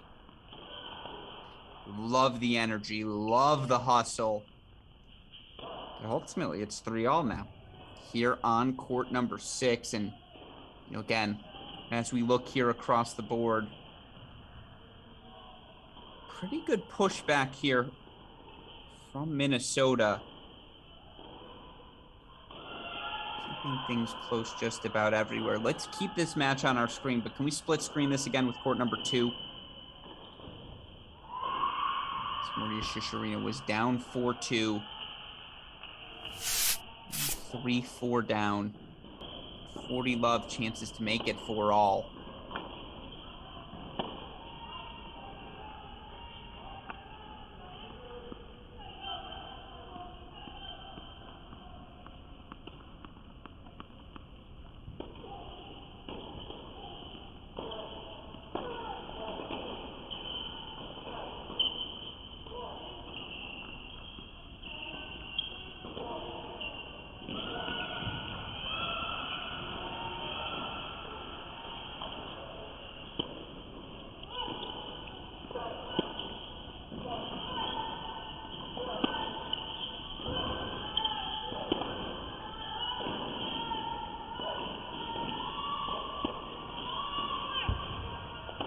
And here comes Shishirina. The sophomore's looking awfully healthy, isn't she?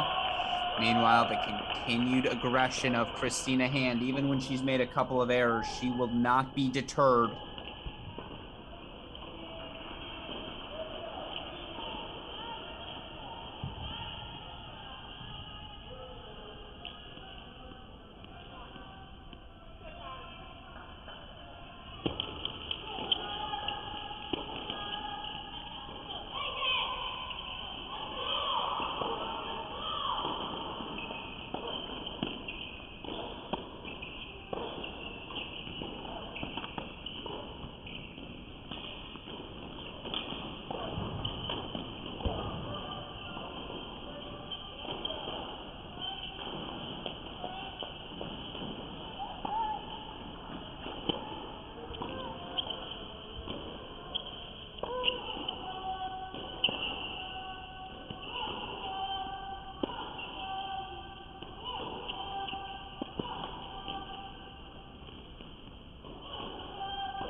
net for hand.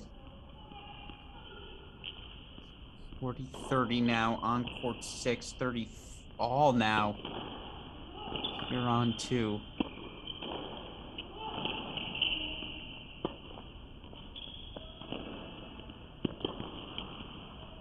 Oh, no way. Oh, the dropper! How about that on court 2? The net court dropper from Emily Duong, and now the 5th year's got break point chances.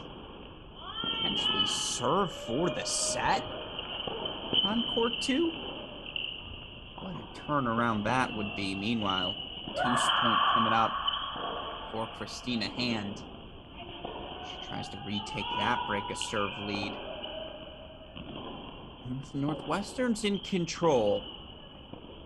If you're the fat lady, don't warm up that voice yet, right? I'm not singing quite there. There we go, though. I'll tell you what, if Northwestern takes these 2 deuce points, probably time to start warming up those vocal cords. Double deuce here on our cross-court cast.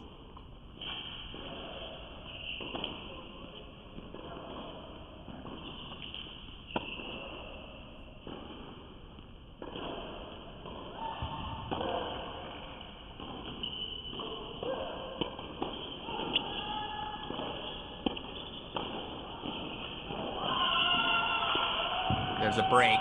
Hand back out front. 4-3 on court 6. Let's go full on 2. No need. So with all of that said, again, Northwestern retakes that break of serve lead. It is now 6-1, 4-3 for the Cats on court number 6. They are in command there. Just going to have to hold serve the rest of the way. Meanwhile, on court number 2, again, things in control for Northwestern. 6-1, 5-4. So they're inching closer and closer to a 4-3 lead. But where would 3-love lead? But where would that 4th point come from? Let's check it on court 4, and let's go full screen there. Maria Rizzolo, the freshman out of Palm Beach Gardens. 6-4 first set, the only first set on the board for Minnesota. She was down 4-1 in the second to Emma Lazic, but as you see on your screen, it is now 4-3. So Rizzolo's looked awfully good here on 4. Let's check in on court number 3. Haven't spent much time with freshman Sydney Pratt, who I have to say, having watched play a bunch this year in particular against Kansas when we had them on our stream, I love the game of the freshman Pratt.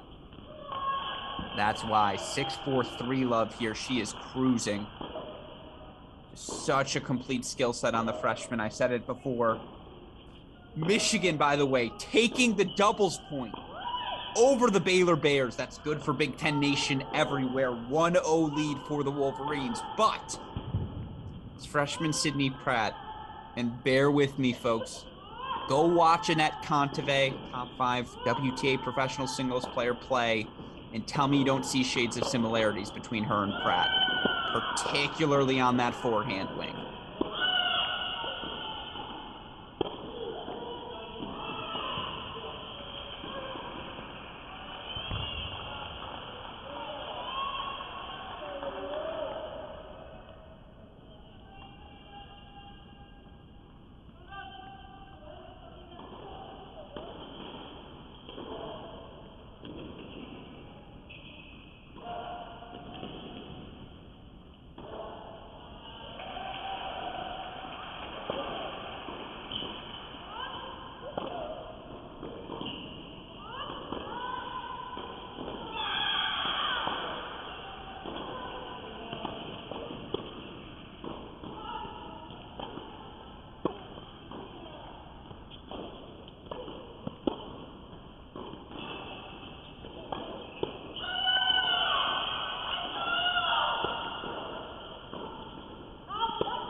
moment for Pratt. So now 6-4 for Love. She is in command. Let's go split screen here. Courts. Let's go. Actually, let's just straight up go to court 2. Maria Shusharina, 6-1-5-4. Excuse me, 6-1-5-all. So we see the holds. And it looks like Delilah said got the break back for 4-all on 6. So let's actually go split screen again. But let's bring Sydney Pratt into the equation. Let's go split screens courts 2 and 3 here now. As again, the Wildcats look to close in on a victory.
So it does look like Pratt's in control, but again, over on court number 2,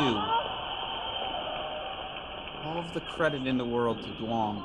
He's just stayed alive, kept scrapping.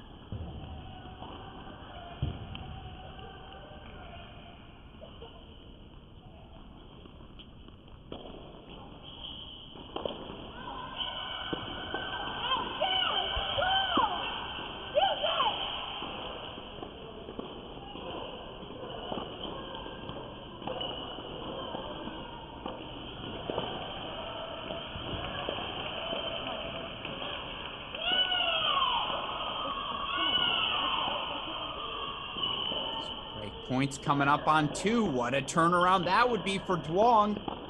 Obviously a necessity for Minnesota at this point.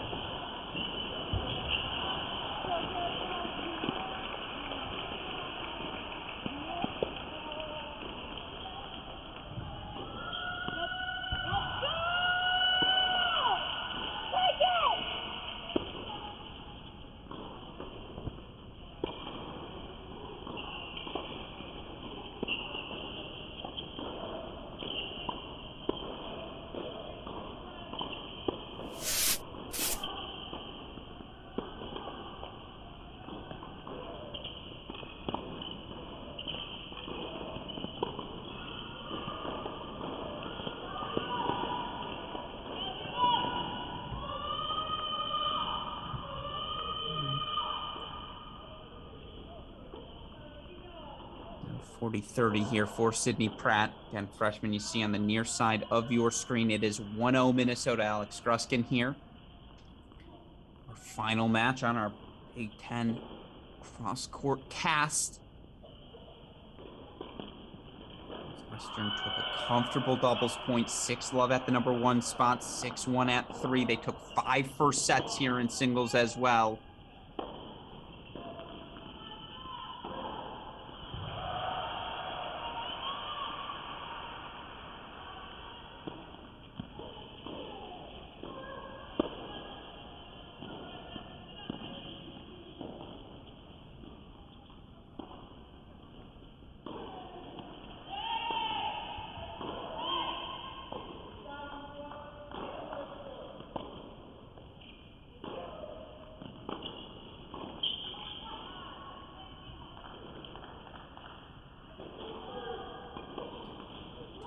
point coming up.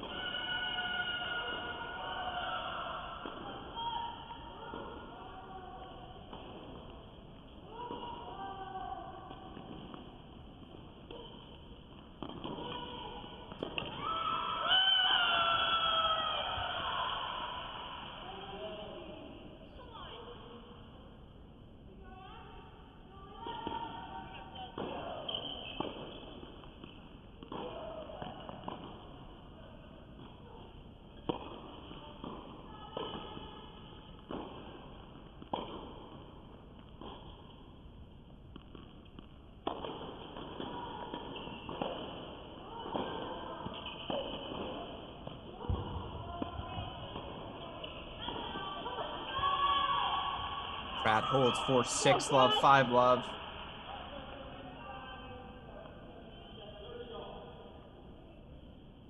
So she's 1 game away here. Let's go over to court 6.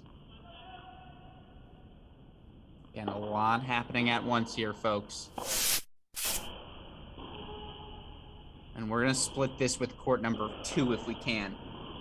These were decisive first sets for Northwestern. 6-1 from Clarissa Hand here at 6 was a 6-1 set for Shusharina at 2 as well. But now all of the sudden, here is the Minnesota push.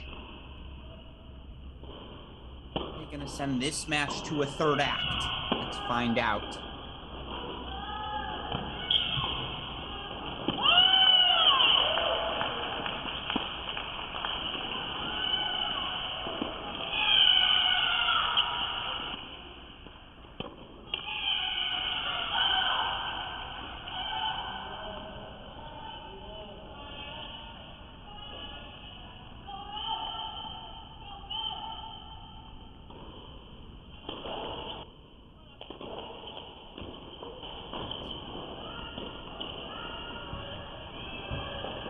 Set points at 2 for Dwa.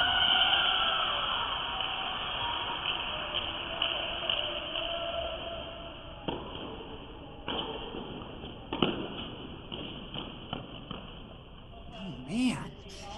All right.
Alrighty.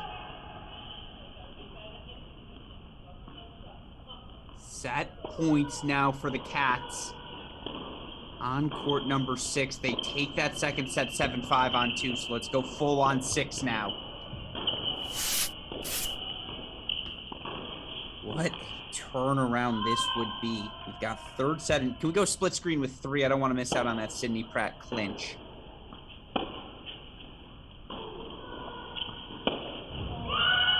We don't even need to go split screen. We can go full on 3, as that's a 2nd set for Minnesota. So they got 2 second sets. They need 3. Need to flip 3 of the matches in the 5 first sets that they dropped. Of course, worth noting the 1 first set that they won. Maria Rizzolo, she drops her 2nd. So 3rd set's underway now in courts 2, 4, and 6.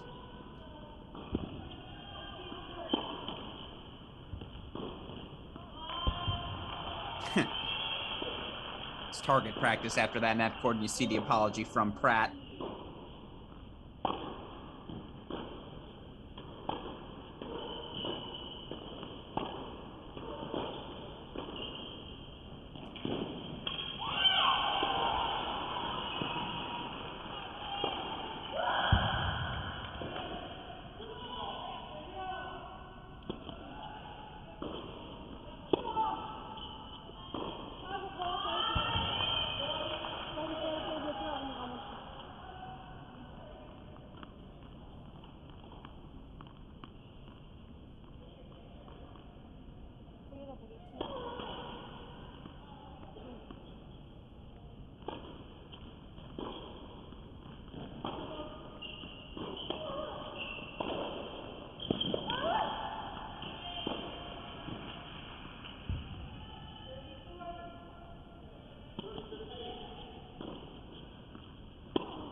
All right, match point coming up for Pratt.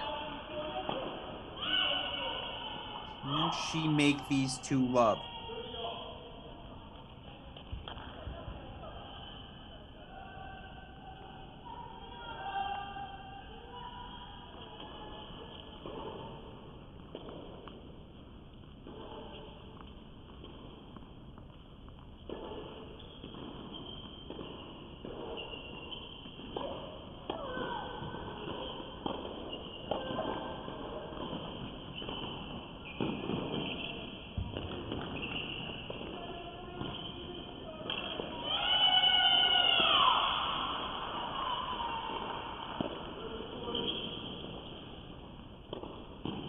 Oh, no.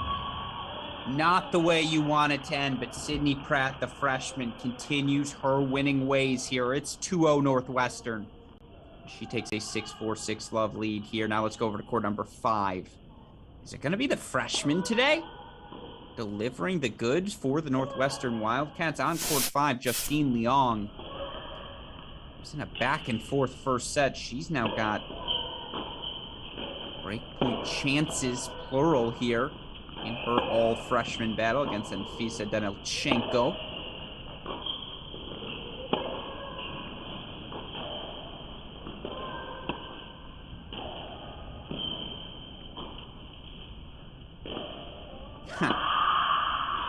Let's play moonballs.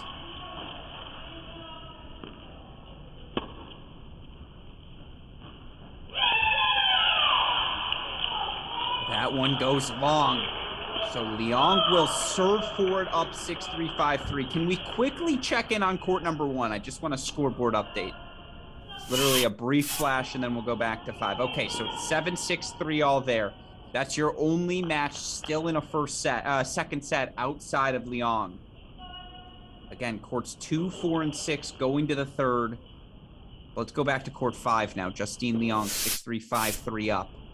Serving to make it 3-0 Wildcats. Meanwhile, again, you look at some of the other matches happening around the Big Ten. 1-0 Michigan men as they take the doubles point outdoors against Baylor. Meanwhile, in that aforementioned Wisconsin-Illinois match, it's 2-0 Wisconsin. They take doubles in the number 6 singles spot, but Illinois took 4 first sets. And that match has at least another hour and a half to it, folks. Oh, no. Oh, no, she landed it. So it's a strong start here from Danilchenko again. Freshman out of Moscow. You look for Danilchenko, and unfortunately no updated stats right now for Northwestern, but Danilchenko actually leads the team in singles victories this season, 19-5 between the fall and the winter.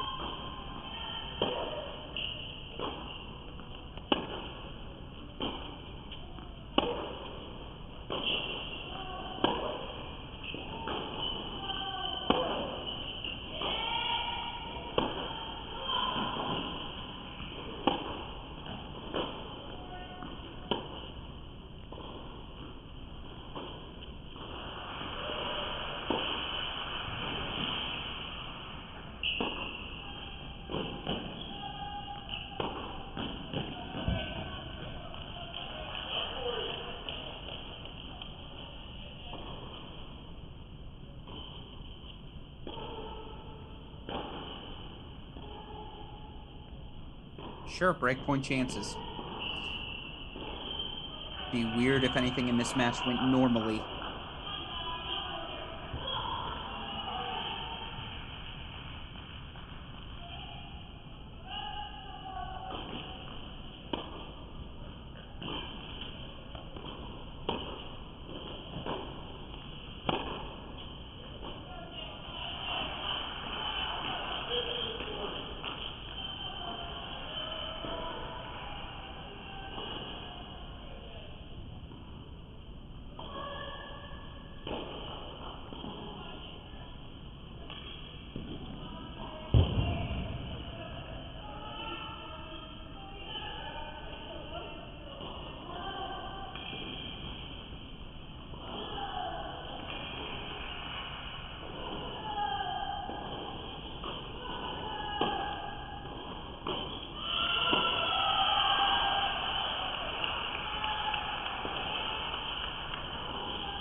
Deuce point now coming up. It's a match point. What a turnaround.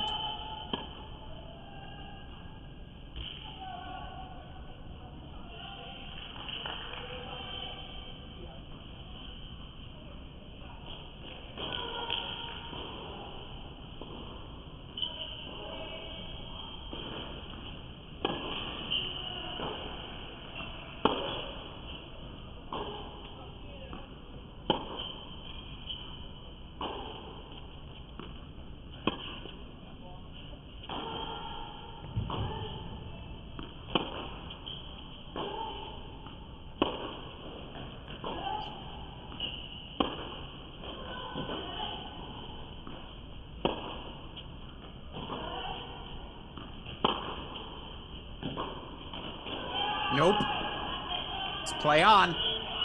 6-3-5-4. Here on court number 5, Minnesota staying alive in a couple of places now. Let's go to court number 1.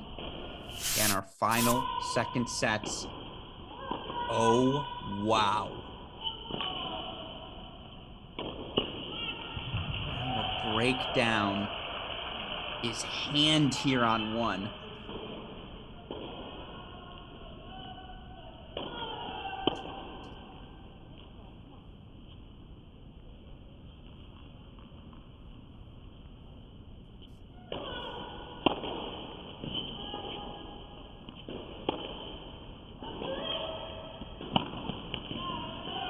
Okay, she's getting her stretch. We talked about that. If you can get hand into the outer thirds, she strikes the ball so well.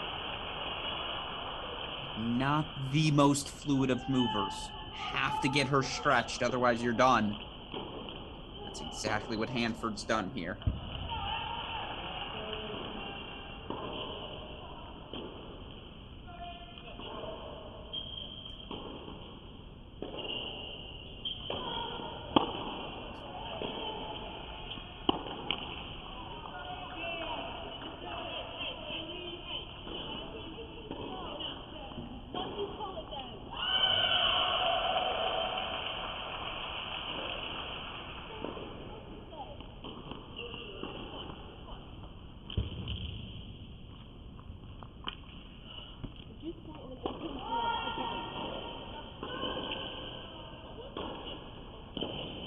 Now they're going to serve to stay alive. Let's go split screen, by the way, between courts 1 and 5. Courts 1 and 5 if we can.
play on court 1. Let's go full on 5.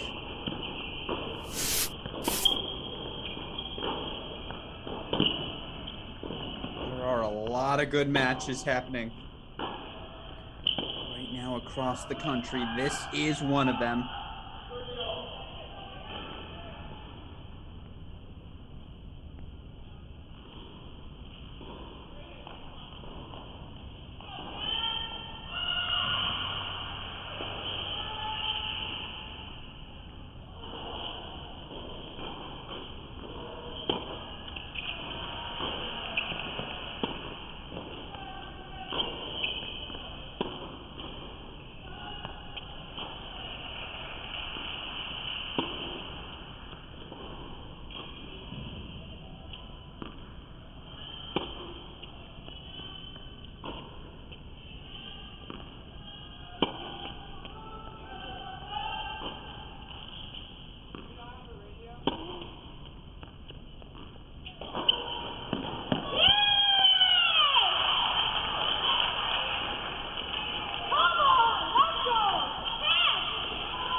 Match point number 4 fought off, so let's go to a 5th one.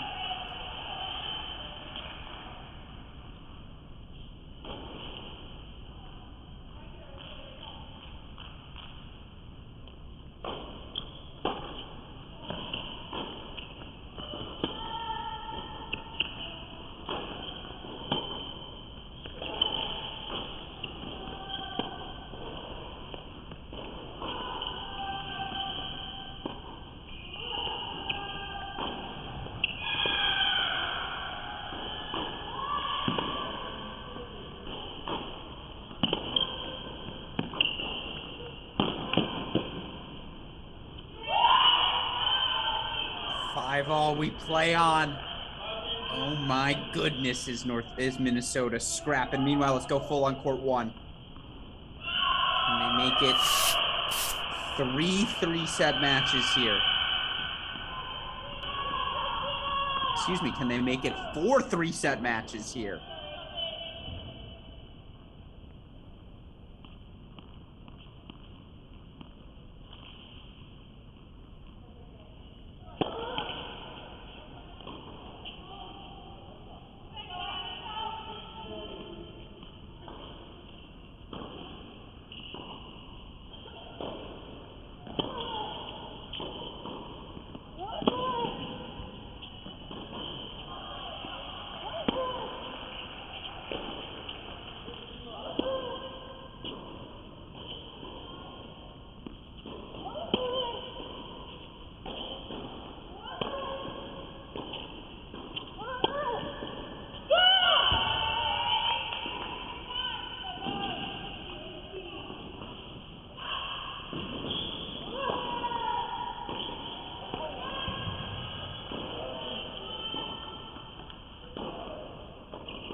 One way to save a set point. Let's keep on going.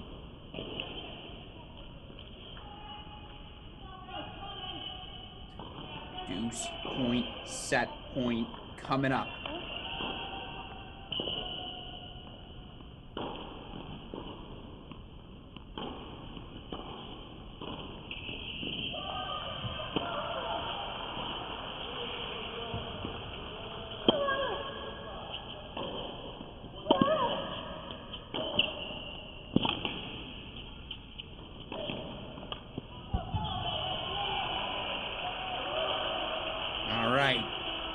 Boy, did the Wildcats need that from their senior up at the top, but they get it.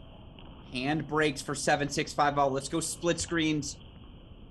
Actually, if we can we quickly pop in on court number 4? I want to quickly pop in on 4 here.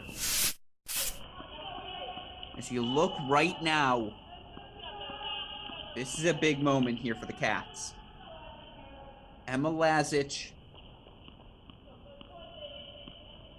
took the second set, but the transfer from Duke down 4-1 here in the third. Can she get one of the breaks back? And more importantly than anything else, just prevent Minnesota from gaining the momentum here and going on a run.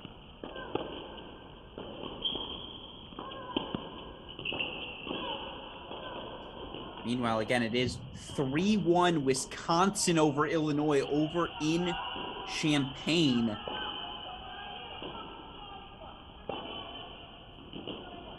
Again, the remaining matches all had first sets belonging to Illinois. So that one's still got a good hour left in it. Trying to figure out what's going on here. Too close to call right now.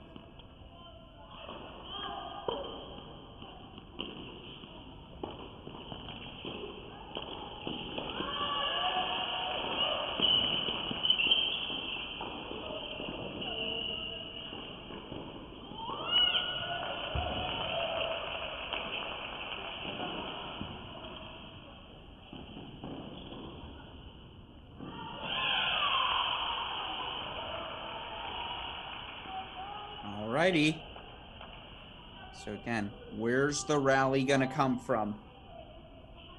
Can start here if you're a gopher. That's a 5-1 lead now for Maria Rizzolo. But let's go back to court number 1 and let's split screen courts 1 and 5. Actually, let's stay here. I lied. Stay here. But let's split screen this with court 5 if we can. I want to split screen this with court 5. Or Leong 6-3, 6-5 as she is trying to close out this match.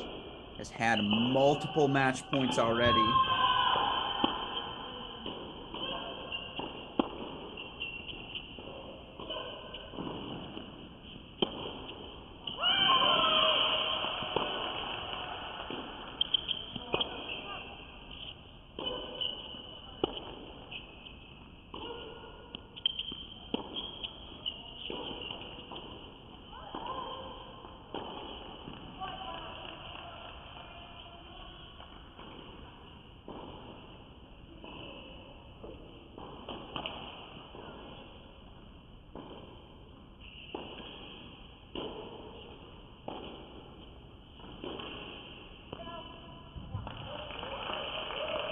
All right, Leong's 2 points away.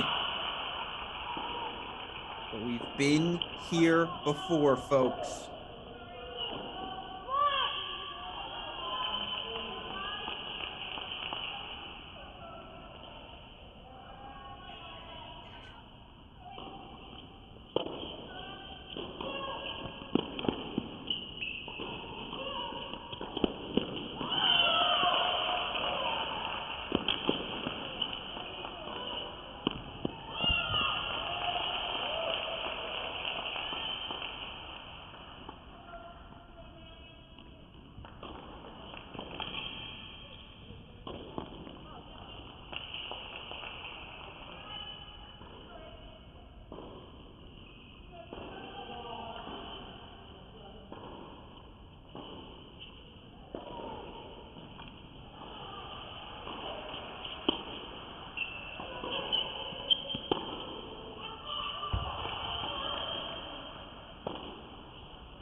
So let's go full on 5 now. Match points coming up as we see the hold for 2-5 on 4. Staying alive there is Northwestern.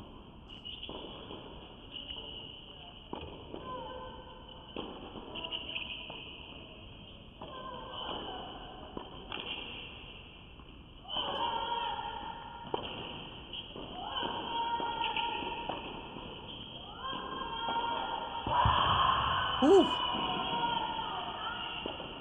All right, some thunderous backhands. Let's go split screen with court 1. Where are we at there? Get a hold from Hand, a break from Hanford. Hand actually had just broken. Oh, no. And now she's broken back, so it's actually 6-5. Rachel Hanford to serve for the set.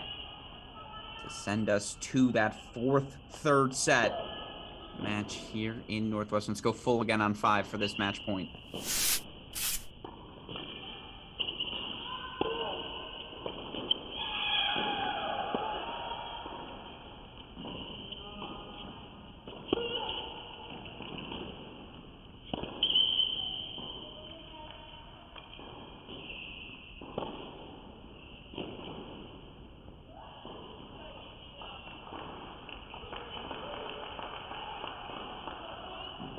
Side in, backhand, no. She gave up too much court positioning. In the end, Justine Leong, a hard-fought 6-3, 7-5 decision for the Cats. It's the freshman delivering a couple of singles victories. So 3-love Northwestern. Let's go over to court number 1, and we're going to split screen courts 1 and 4 right now. So we start here at 1.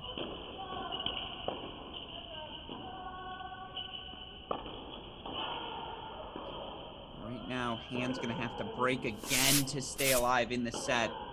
Meanwhile, Minnesota is closing in on a match point. Maria Rizzolo on court 4.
There it is. 3-1 Minnesota gets on the board. Maria Rizzolo extends her lead. Team leading 11th dual match victory of the season. It is 3-1 Northwestern. Now let's go full screen on 1. Set point chances for Minnesota.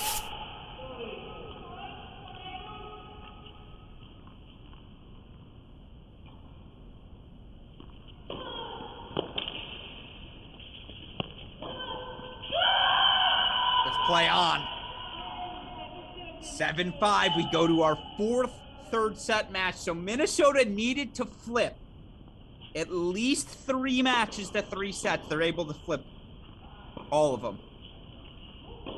And Maria Rizzolo closing out her win again. It's 3-1 right now for Northwestern over Minnesota. 3-1 overall.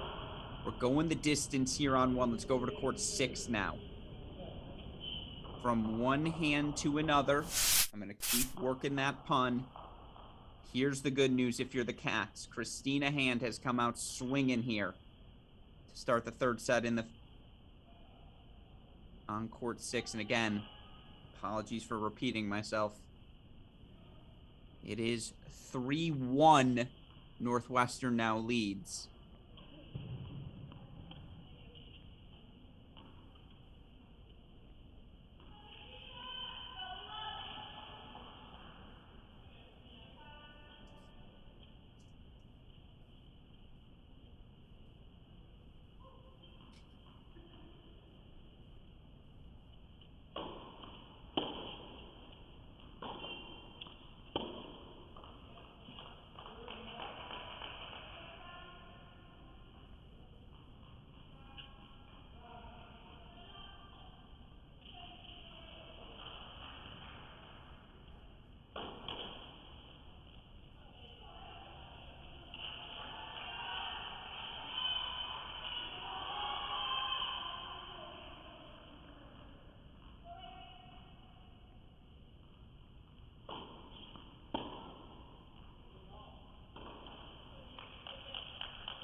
right, 40-30. And again, it is 3-1 overall here. Minnesota does get that point with that win at number 4 singles. So 3-1 overall. Third sets on all of our remaining courts. That's here on court 6, as well as on courts 1 and 2.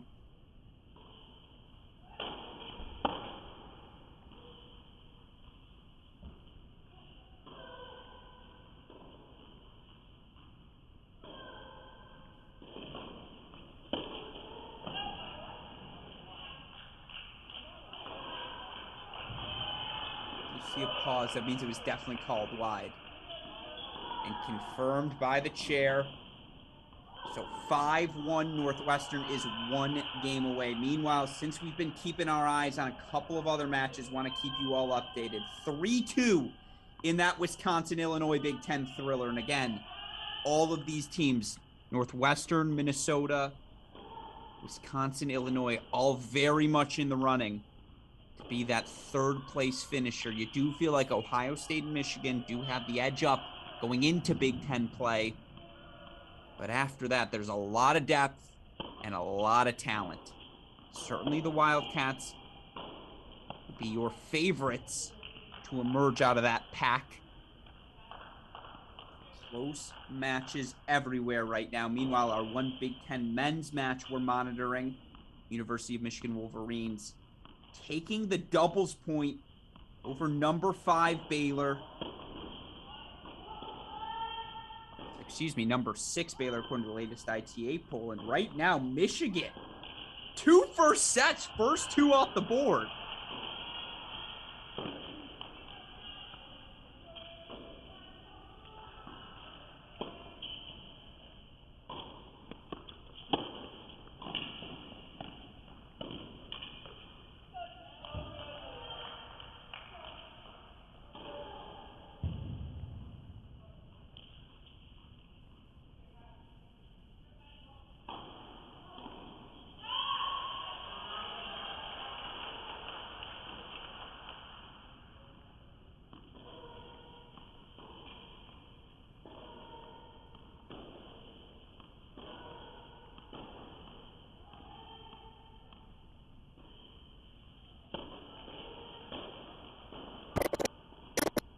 Called wide, confirmed.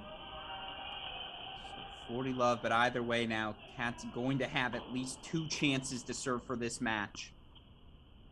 And it's 3-all in the second set on 2. Duong and Shusharina doing battle.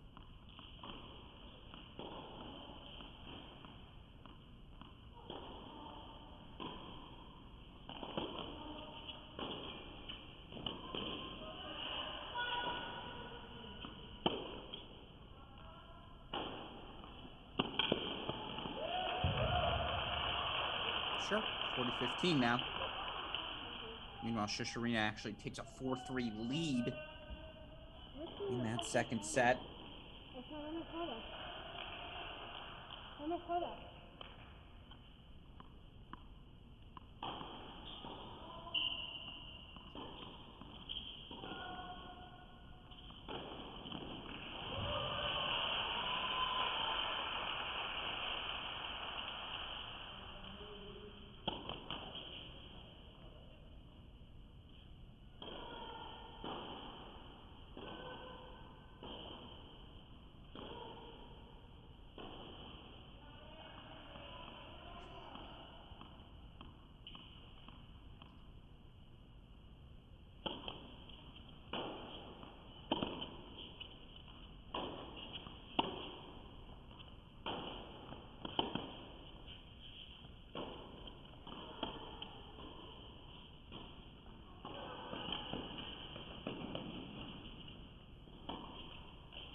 play on here. 6-1, 4-6, 5-2. Hand going to have the chance again to serve for the match. Let's go back over to court 1.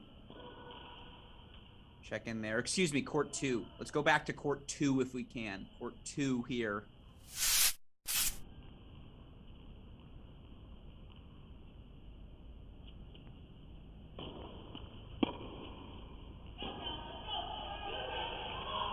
Let's go. Again, right now it's 4-3 Maria Shusharina. Sophomore's been injured. She's back.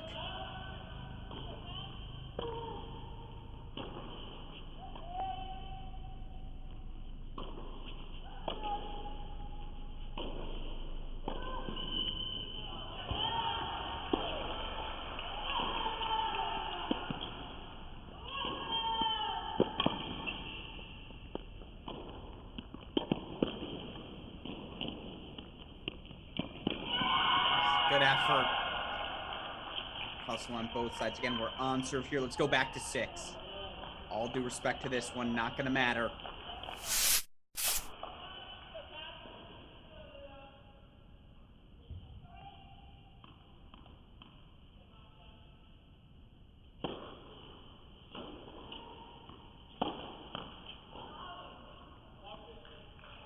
one goes long, though.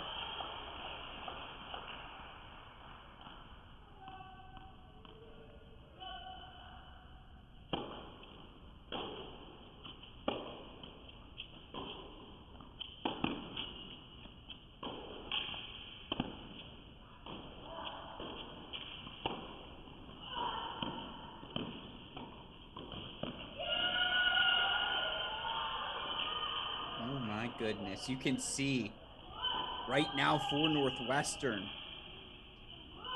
Christina Hand was up a set and a break 3-2. She was up a set and a break 4-3. Just cannot put herself over the finish line. And as such, let's split screen this with court 2. Maria Shusharina up 4-3. That match cannot be ignored any longer. So I'm going to go split screens here, courts 6 and 2. Oh my. Wow, oh wow.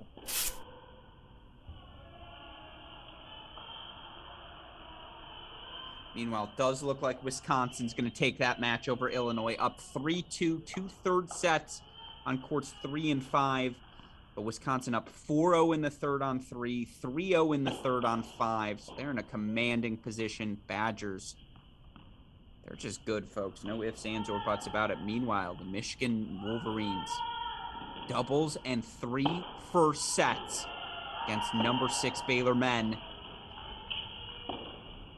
Wolverines already knocked off the Ohio State Buckeyes this weekend on Friday in Ann Arbor. They're already going to be a top 10 team in the next iteration of the ITA poll. The question is, can they be top 5? They may just be with a victory over Baylor here today. But of course, right now you look at these matches, Northwestern down 15-40 both games. Minnesota staying alive. Their back is fully pushed against the wall here with third sets. Them needing to sweep third sets on courts 1, 2, and 6.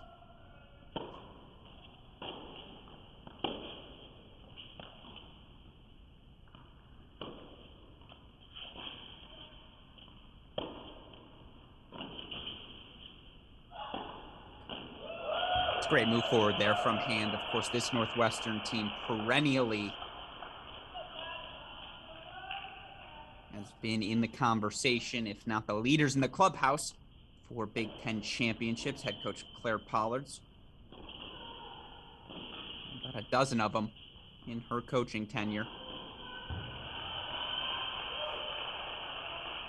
Of course, over these past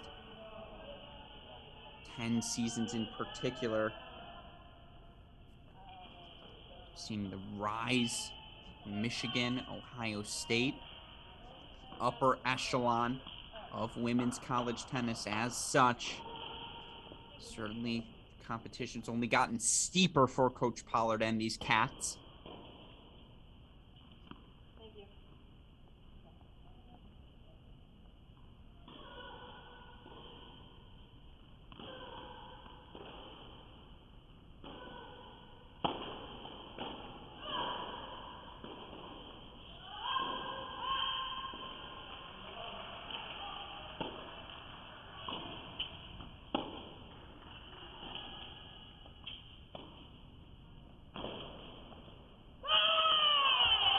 Deuce, point, match point. Let's go full on 6. Right now, it's the junior for the Northwestern Wildcats, Christina Hand, looking to deliver a 4-1 victory and a 2-0 Big Ten weekend to kick things off for the Wildcats.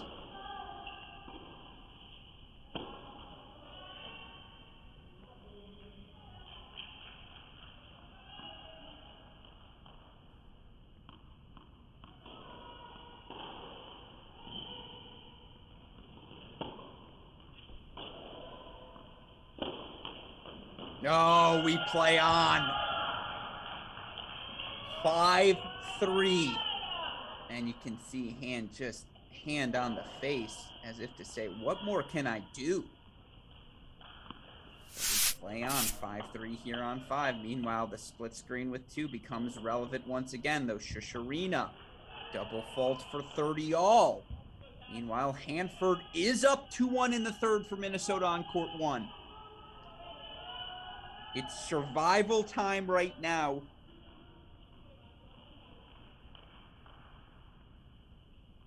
Here for the Gophers, and so far so good.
All right, let's try this again.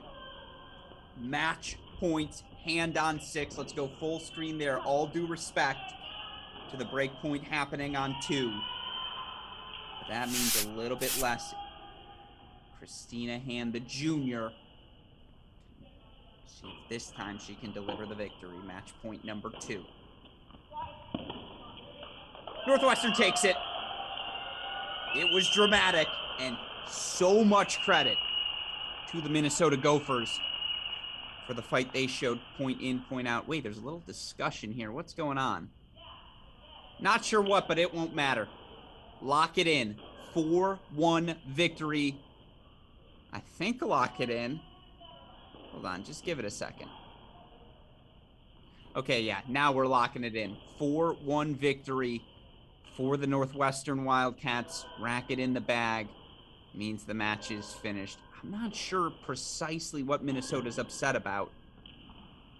That's a really hard-fought match. Really fun one here in Evanston. But with that in mind, that'll do it for our coverage here of all things Big Ten tennis on this Sunday. Again, Michigan starts things off, a decisive 4-0 victory over Purdue for the Michigan women. They look every bit the contender we thought they would be to capture another Big Ten conference crown. Of course, beyond that, we're still trying to figure out, again, as we sort through who goes where. How strong is the middle of this Big Ten? You look at the rankings right now, you've got about 7 teams in NCAA tournament contention, trying to sift through, again, who should be in what tier. For now, Penn State, very impressive 4-2 win on the road at Iowa, bouncing back from a loss at Nebraska on Friday. Of course, for the Huskers, they played Ohio State extraordinarily tough Ultimately, though, OSU, number 4 in the country for a reason. They earn a 4-1 victory over the Nebraska Cornhuskers. Of course, as we just saw, Northwestern 4-1 over Minnesota. It does look like University of Wisconsin is going to get the job done at Illinois. Right now, 5-love lead, match point in the third set for Mukurtova over Josie Frazier. Wisconsin leading 3-2 there. Going to just kind of linger. I'm going to talk through it, see if they can't close out the match point there so that we can't put a finishing bow on a 4-2 victory for Wisconsin. And again, that Wisconsin team is the one I'm telling you, folks. You're asking me who has been most impressive to date in the Big Ten women's play. I would argue it's the Wisconsin Badgers, who have certainly looked like they might be headed for another NCAA tournament. Coach McKenna has that team headed in the right direction.